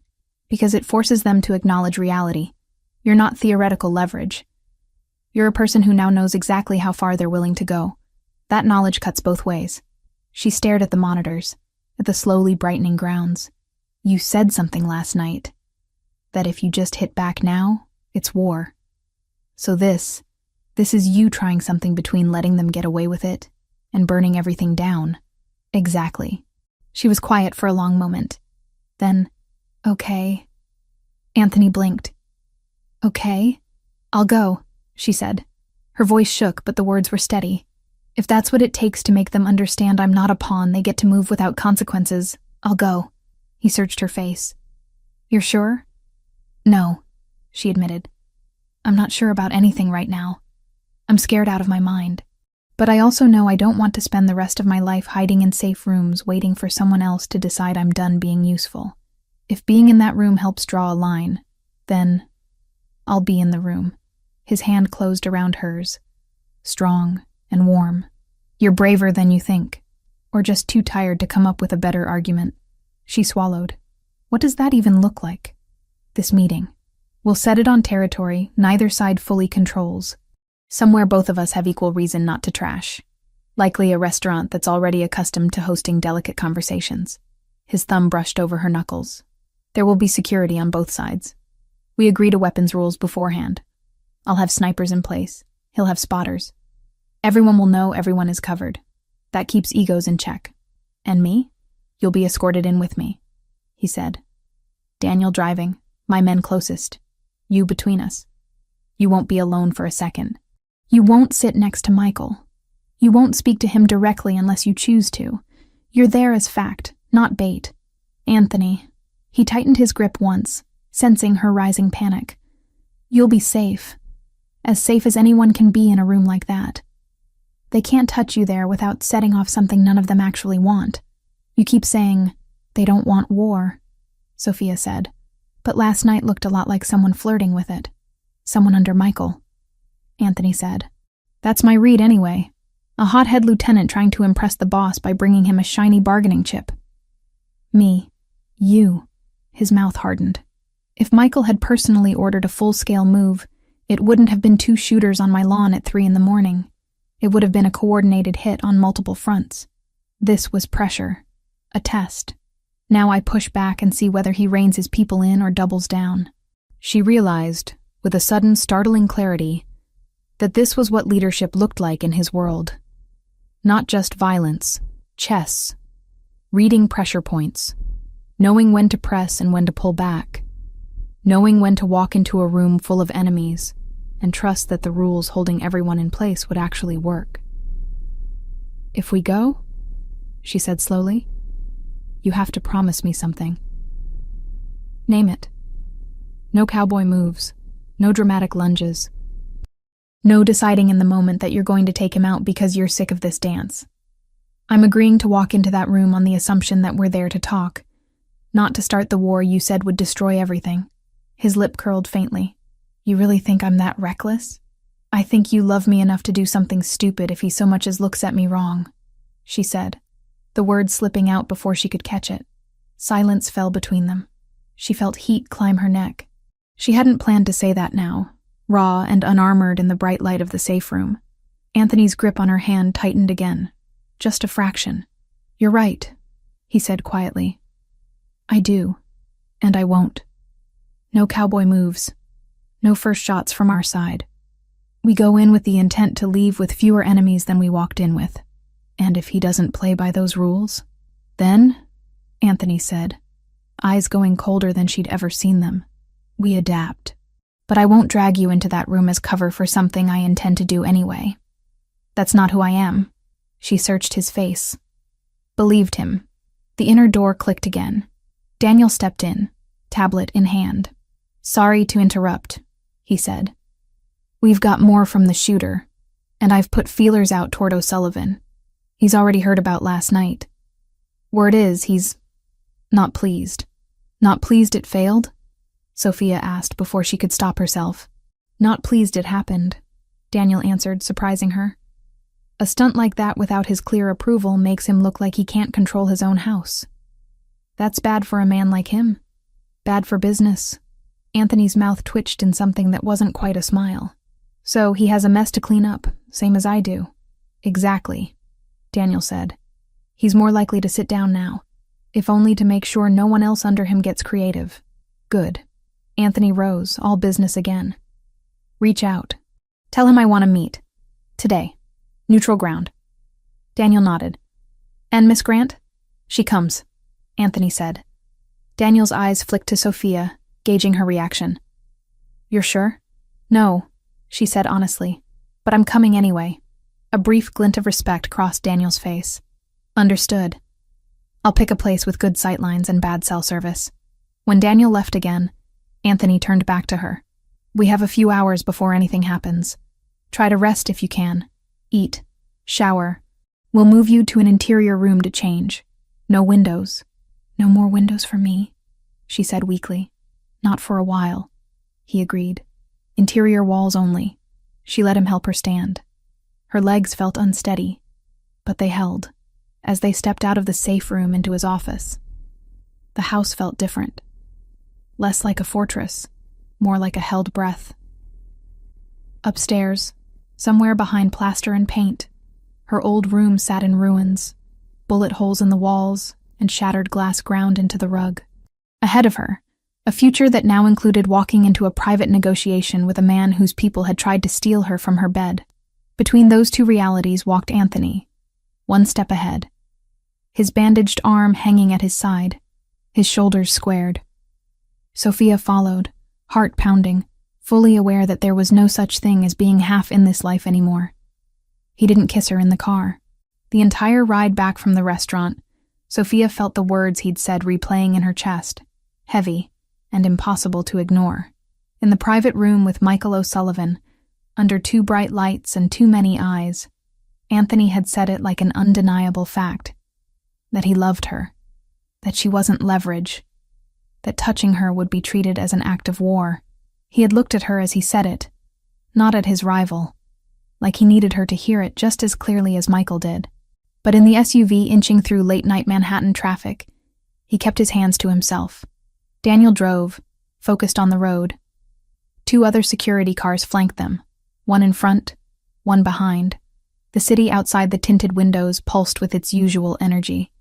Neon signs, late-night diners, people weaving between cabs. Inside the vehicle, it was quiet, insulated. Anthony sat beside her in the back seat, shoulders relaxed, but eyes alert. Every now and then, his gaze flicked to the rearview mirror, checking the cars behind them, the sidewalks, the intersections. His jaw was set in that familiar line that meant his mind was still working, still turning over angles and outcomes. Sophia stared at her hands in her lap, at the way her fingers twisted together. She could still feel the faint impression of the restaurant chair under her palms, the weight of the room's attention when she'd walked in with him.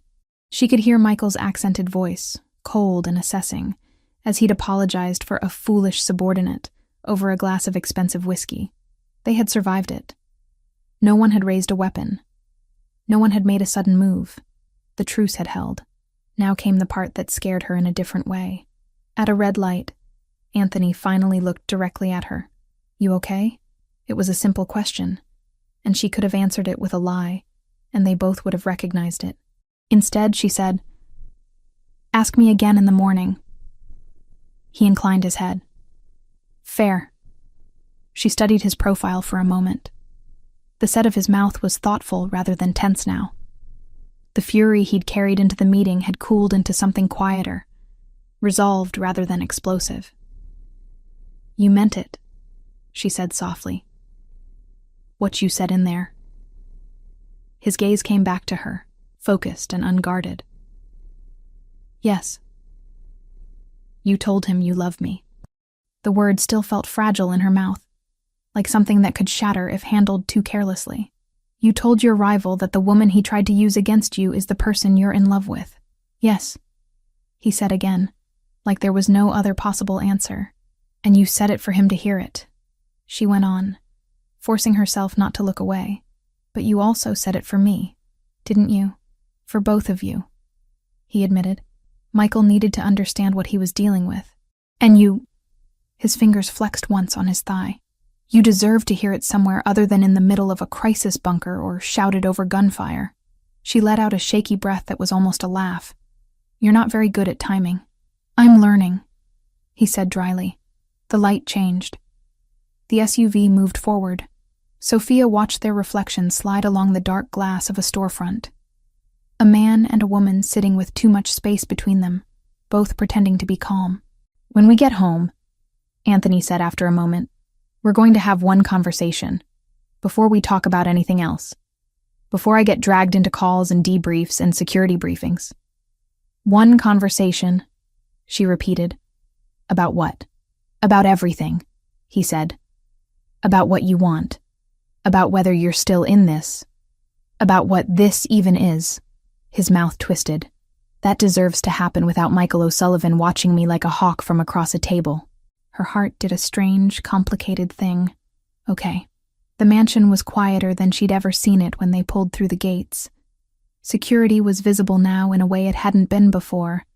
Men at the perimeter, more cameras, subtle changes in how vehicles were checked as they entered. It felt less like a home and more like a command center that happened to have marble floors. Daniel pulled up under the covered entrance and put the SUV in park. "We're clear," he said, glancing back. "No tails." "Good," Anthony answered.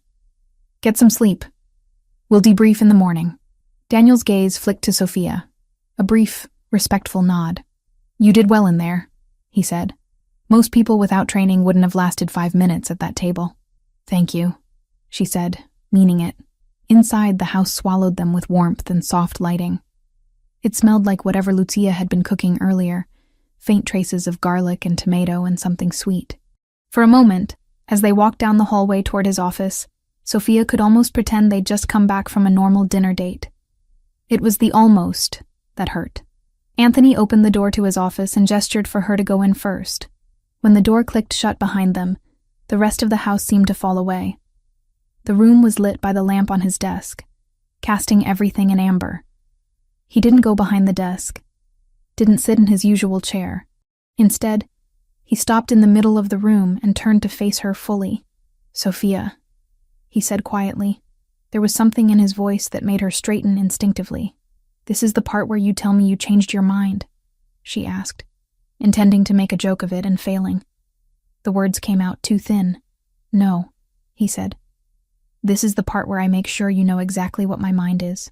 He closed the distance between them until he was standing just in front of her. Not too close. Not quite touching. The restraint made her want to grab his shirt and erase the space. "You asked me, the night of the selfie, if this was jealousy," he said. "If I was reacting to the idea of someone else seeing you instead of actually wanting you." "I remember," she said. At the time, I didn't answer that very well. I fell back on protection and security and all the ways I thought I was keeping you safe. His eyes stayed on her face, steady and unflinching. That wasn't the whole truth. The truth is simple. I love you. I'm in love with you.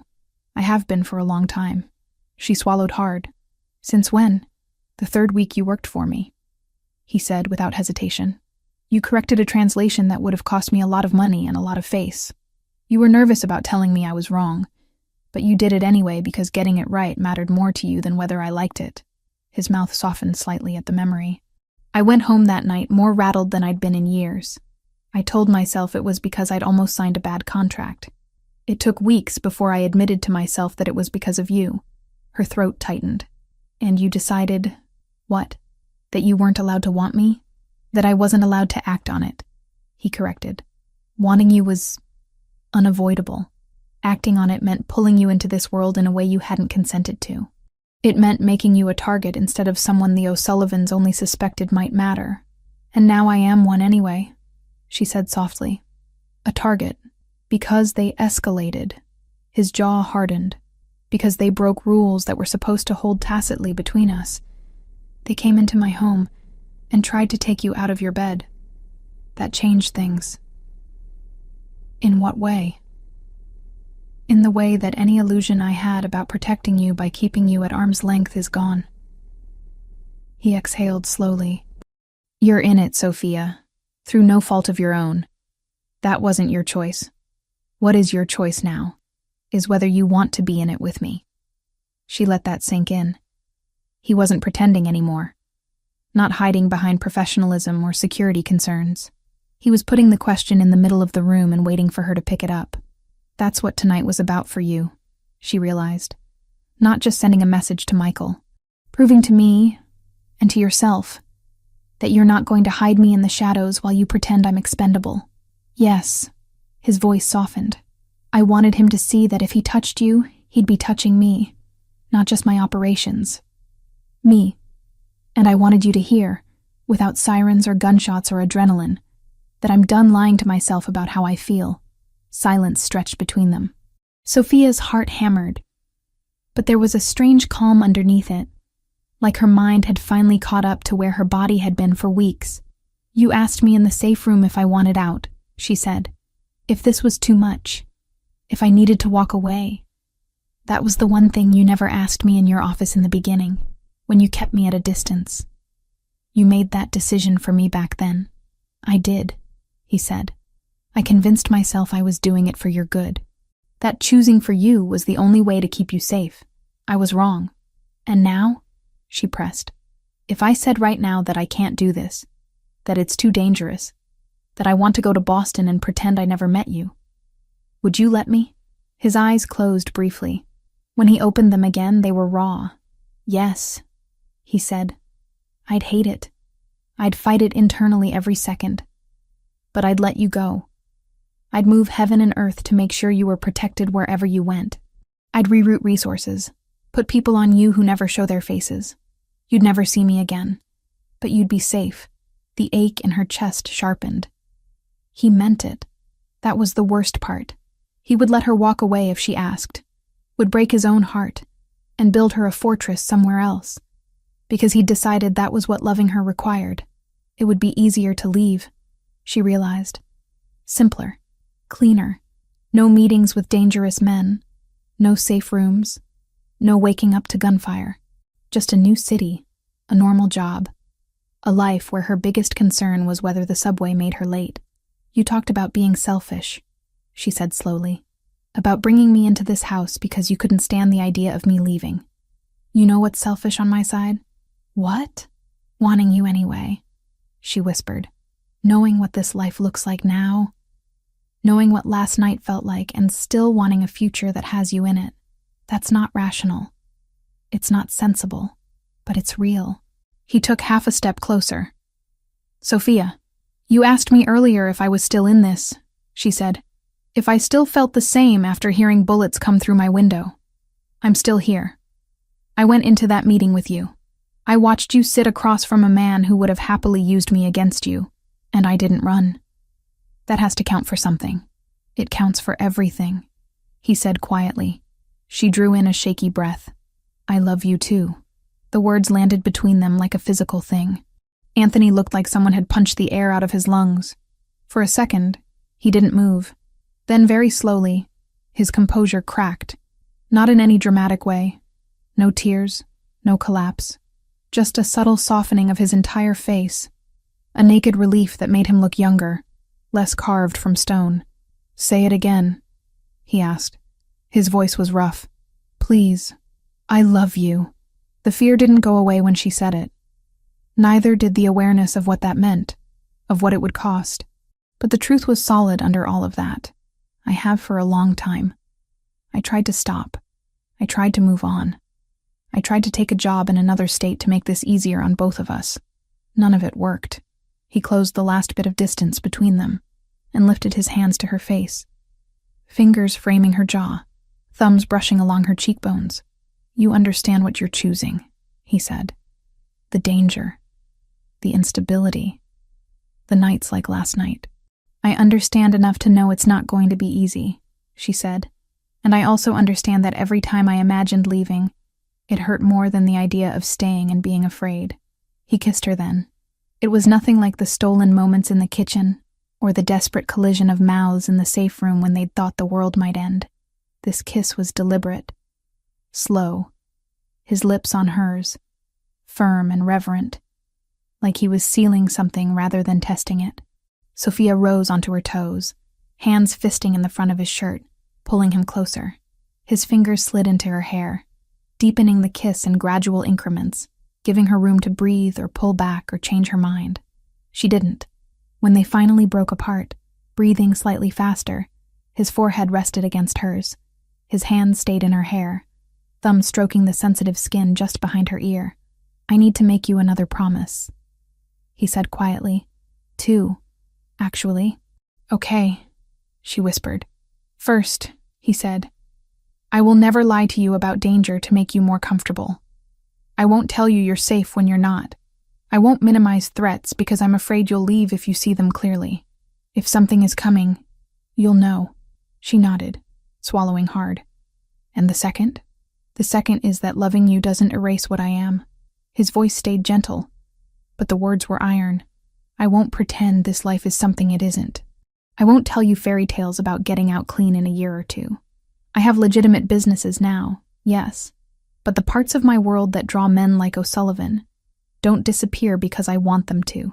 If you stay, if we build something together, it's inside this reality, not some fantasy version of it. Sophia met his gaze. Then I need to make you a promise too. He waited. I won't punish you for what you can't change, she said.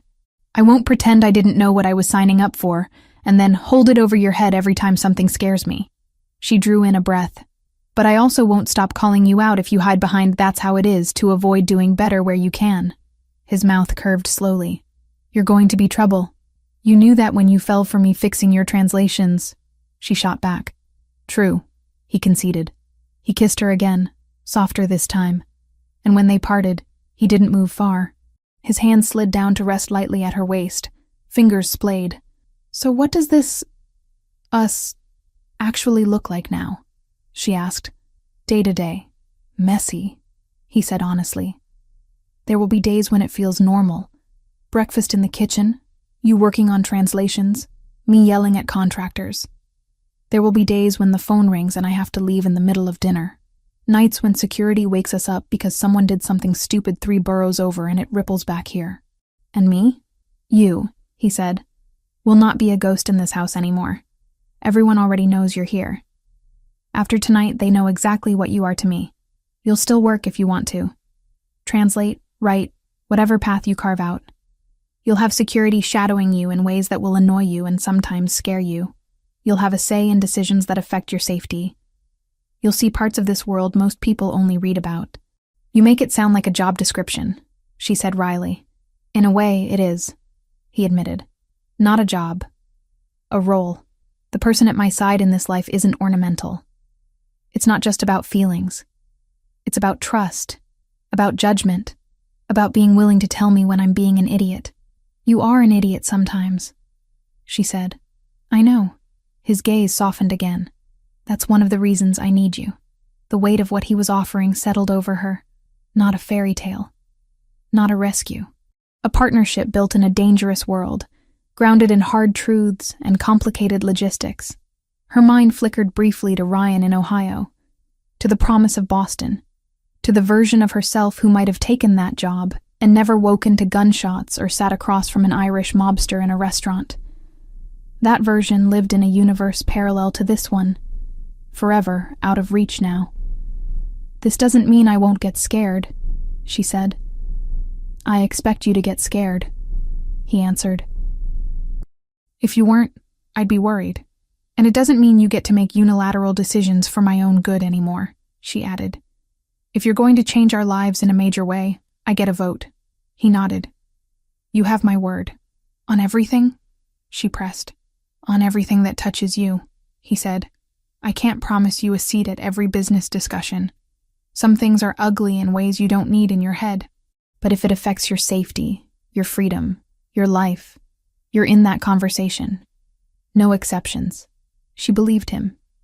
Not because she thought he was incapable of messing up, but because he was being deliberate now. Conscious. Choosing openness where he'd once chosen distance. Okay, she said again, the word heavier now. Then I'm in. With you. In all of it. Something like awe flickered through his eyes. He pulled her into his chest, arms wrapping around her in a tight embrace, as if some part of him still didn't believe she was really there, really choosing this. She pressed her face against his shoulder, inhaled the familiar mix of soap and cologne, and something uniquely him. They stood like that for a long time, the outside world pressing against the windows, while inside the office the axis of her life shifted and settled. Later, when she finally went to the interior room they'd set up for her, a room with no exterior windows, with reinforced walls, with a bed that hadn't been shredded by gunfire. She lay awake for a while, listening to the quiet. Her mind replayed the last week. Selfies and fights and confessions and bullets. The weight of his body over hers. The cold air rushing through broken glass. The way he'd said, I love you, like it was both an admission and a vow. When she finally drifted off, she did it with the knowledge that fear would be a regular visitor in this new life. But so would he, and for now, that was enough to steady her. Down the hall, in his own room, Anthony stared at the ceiling in the dark, feeling both more exposed and more anchored than he ever had. For the first time in years, he wasn't planning alone. The decisions ahead were heavier, because they touched more than just him. He turned onto his side, reached for his phone, and opened his messages. A photo stared back at him, a mirror selfie in a burgundy dress, posted days ago by a woman who'd thought she was invisible. He didn't ask her to delete it.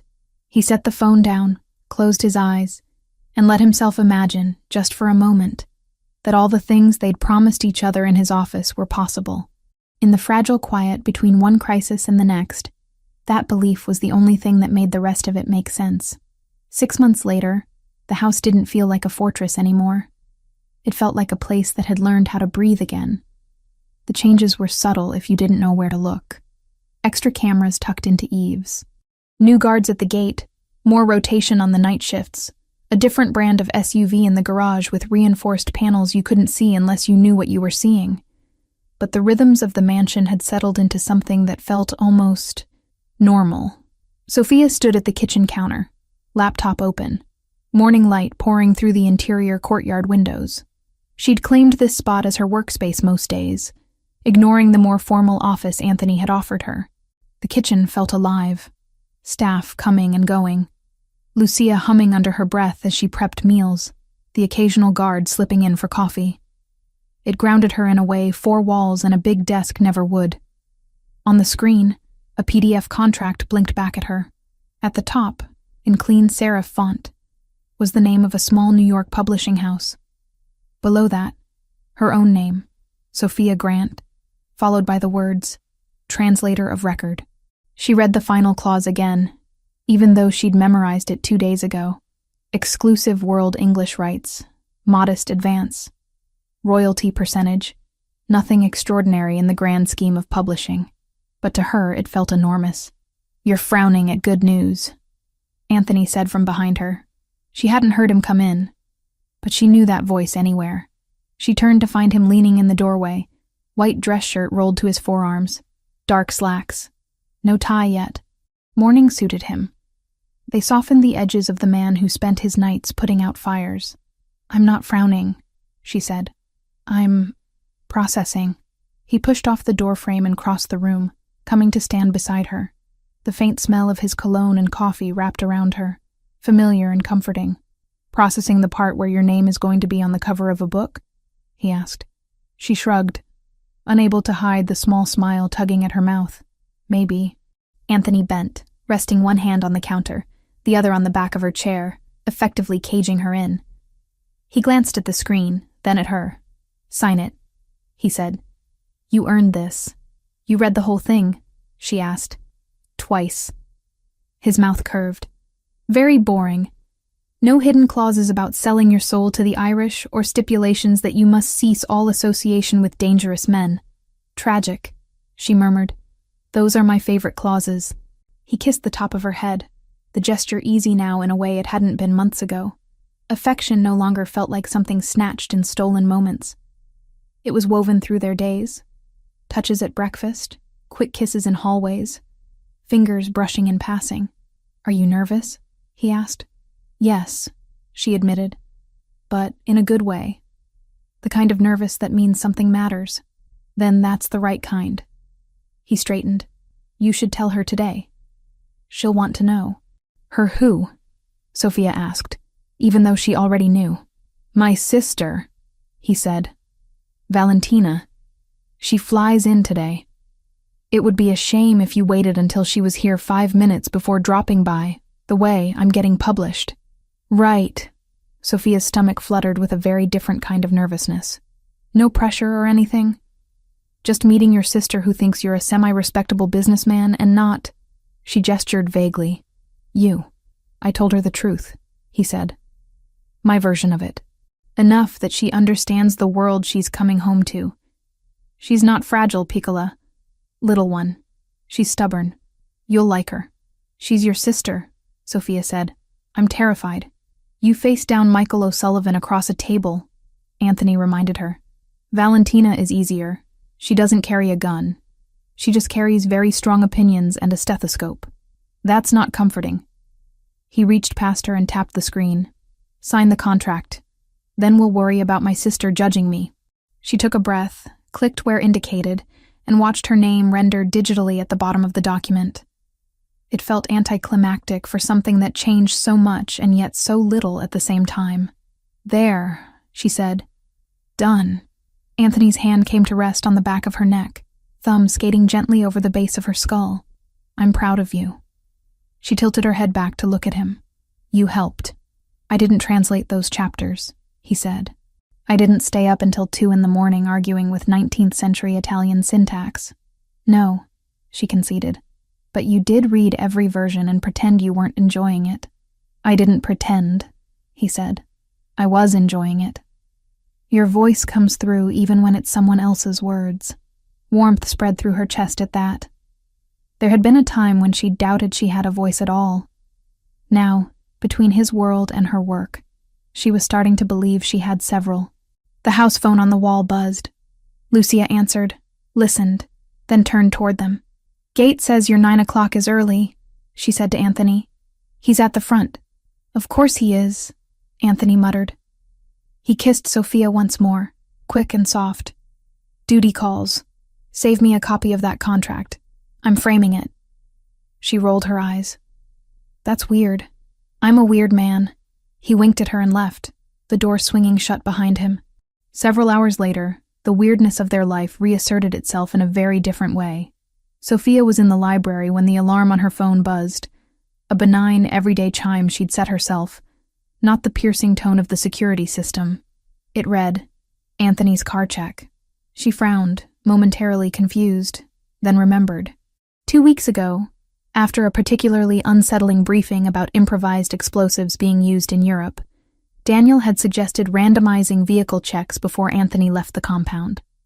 Not because there'd been a specific threat, but because it's what smart people do when dumb people get creative. The randomness was key. Different days, different times, different cars. Today apparently had come up. Sophia closed her book, Italian poetry this time, for fun rather than work, and headed toward the garage level. She passed 2 guards who nodded respectfully, their presence so common now it barely registered.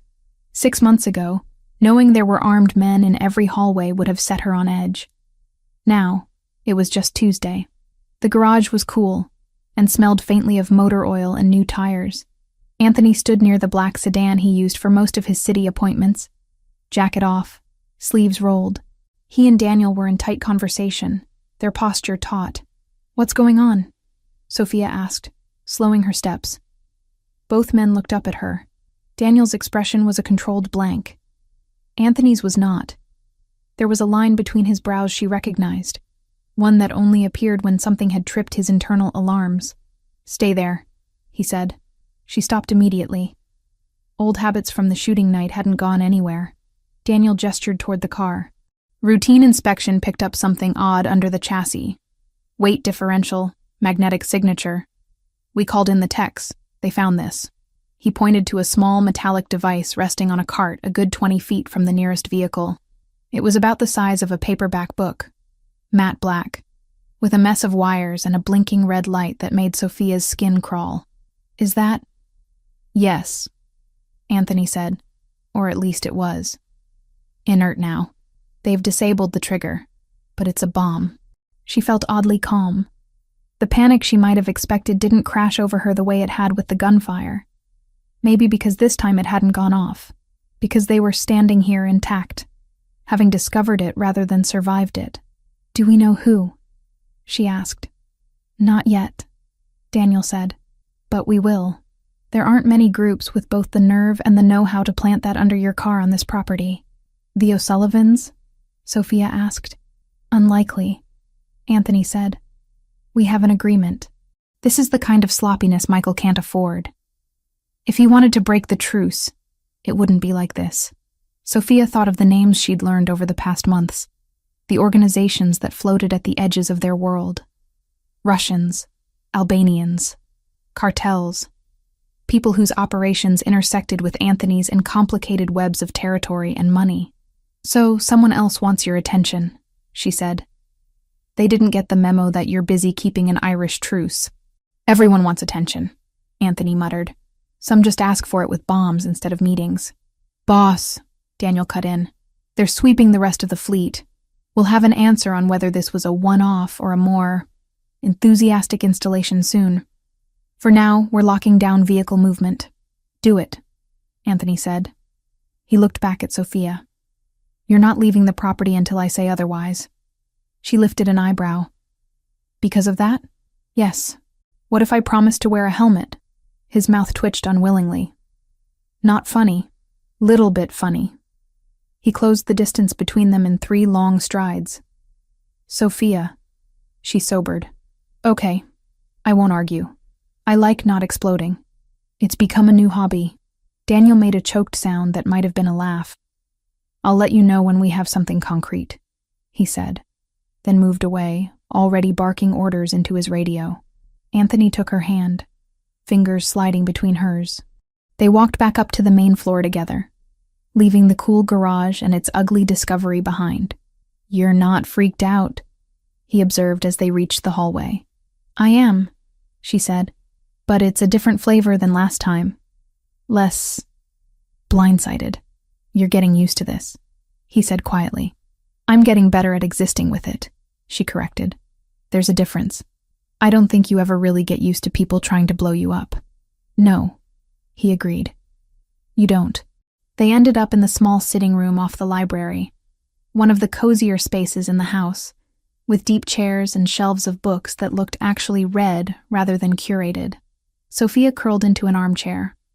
Anthony sat in the one opposite, elbows on his knees, hands steepled. "So," she said after a minute. "Car bomb." "So," he echoed. "Does this change anything? Big picture?" "It accelerates some things," he said, "clarifies others. Someone out there isn't happy with the stability we've been building. They think they can scare me back into old patterns. Or test me the way Michael's man tested me with you." "How do you respond?" she asked. 6 months ago, she wouldn't have dared phrase it like that. Now, it was how they talked. Not, "What are you going to do?" but "What do we do?" "Carefully," he said. "We trace where it came from. We follow money, components, skilled hands. We make it clear that trying to blow me up in my own driveway has a price. But we don't blow up a city block in retaliation. We don't become the thing they're trying to paint us as." She nodded. Controlled anger, not wild. Exactly. He watched her for a moment. Something like admiration in his eyes. "You really are in this now," he said. "Not just living in the same house. You understand how the lines are drawn." "I understand it matters who draws them," she said. "And how?" He smiled then, small and genuine. "Remind me to never underestimate you again." "You say that like you won't," she teased. Point taken. They sat in companionable silence until a soft knock sounded at the doorframe. Lucia appeared, balancing a tray with coffee and a plate of biscotti. Behind her, another figure hovered. Shorter, slimmer, dark hair pulled into a high ponytail, a rolling suitcase handle in one hand. "Someone's here to see you," Lucia said. Her eyes were warm, amused. "Or possibly him. Jury's still out." Anthony stood so fast his chair scraped the rug. "Valentina." His sister grinned, the expression bright and immediate. She wore jeans, sneakers, and a navy hoodie with the logo of a Viennese university hospital. A stethoscope dangled casually around her neck like jewelry. "Big brother," she said, dropping the suitcase handle and opening her arms. He crossed the space in 3 strides and pulled her into a hug that lifted her off her feet. Sophia watched something in him unwind in that moment, some tight coil loosening that even she hadn't fully seen before. When he set her down, Valentina looked past him, eyes landing on Sophia. They were the same deep brown as Anthony's, but where his often held storm clouds, hers sparkled with quick intelligence and mischief. "And you must be the famous translator," she said, stepping forward without hesitation. "The one who fixed his life and is Italian." Sophia got to her feet, suddenly aware of the coffee stain on the hem of her t-shirt, and the way her hair was doing its own thing. "I'm Sophia. It's really nice to meet you." Valentina's smile turned softer. "He's different when he talks about you," she said bluntly. "In a good way. Less concrete, more human. Please stop talking," Anthony muttered. "Never," she retorted, then reached out and pulled Sophia into a hug, so quick and sure, it knocked the awkwardness right out of her. "Thank you for not running away from him," Valentina whispered near her ear. "Somebody had to stay." Sophia laughed, surprised and a little choked. "I tried," she admitted, "multiple times."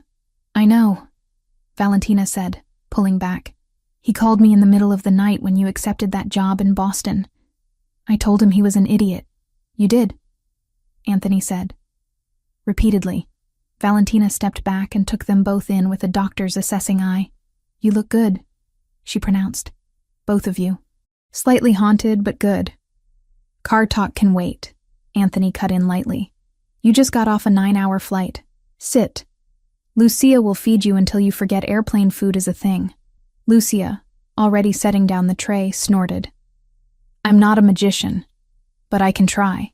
They settled into the chairs, Valentina perched sideways in hers, feet tucked up, radiating a kind of restless energy that filled the room. Conversation flowed easily. Stories from Vienna, hospital rotations, colorful patients. She peppered Anthony with questions about the legitimate parts of his business and shot him pointed looks when he tried to gloss over other details. At one point, she turned to Sophia. "And you? Besides saving my brother from signing contracts written by idiots and getting published, what do you do all day in this marble palace?" "Apparently I also act as a human barometer for whether he's about to do something reckless," Sophia said. "And I complain about security following me into grocery stores." "Ungrateful," Anthony muttered. "We keep you alive. You call it complaining." Valentina's gaze sharpened. "How bad has it been?" she asked softly, looking between them now. "Really?" The question hung heavier than the room's earlier levity.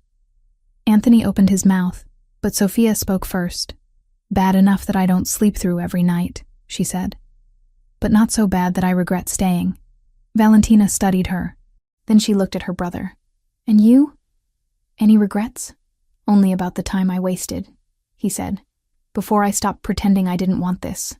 Valentina's eyes softened. Okay then, she said. I can work with that. Later, after Lucia had fed all of them to the point of near collapse, and Valentina had been shown to the guest suite carefully positioned in the safest interior section of the house, Sophia and Anthony found themselves alone on the rooftop terrace. The city spread out below them, a sea of lights and concrete and possibility. Sophia leaned against the railing, the evening breeze playing with the ends of her hair. Anthony stood beside her, their shoulders touching. How does it feel? He asked quietly. Being the woman who has both a publishing contract and a doctor in the family who now knows exactly how reckless her brother is? Overwhelming, she said, in a strangely good way. He fell silent, watching the skyline. For a while they didn't speak. The hum of traffic far below, the occasional distant siren, the murmur of the city going about its life, they all blended into a kind of white noise. You know, he said at last, 6 months ago, if someone had told me we'd have peace with O'Sullivan, averted a bombing, brought my sister home, and you'd have a book deal, I'd have assumed they were selling something. Like hope? She asked. Like delusion, he said. Hope wasn't really in my vocabulary back then. And now? He turned his head to look at her. Now I have you correcting my grammar and telling me I'm being dramatic when I deserve it. You often deserve it, she said. He smiled, then sobered. We're not done. There will be more nights like the ones we've had. Different enemies?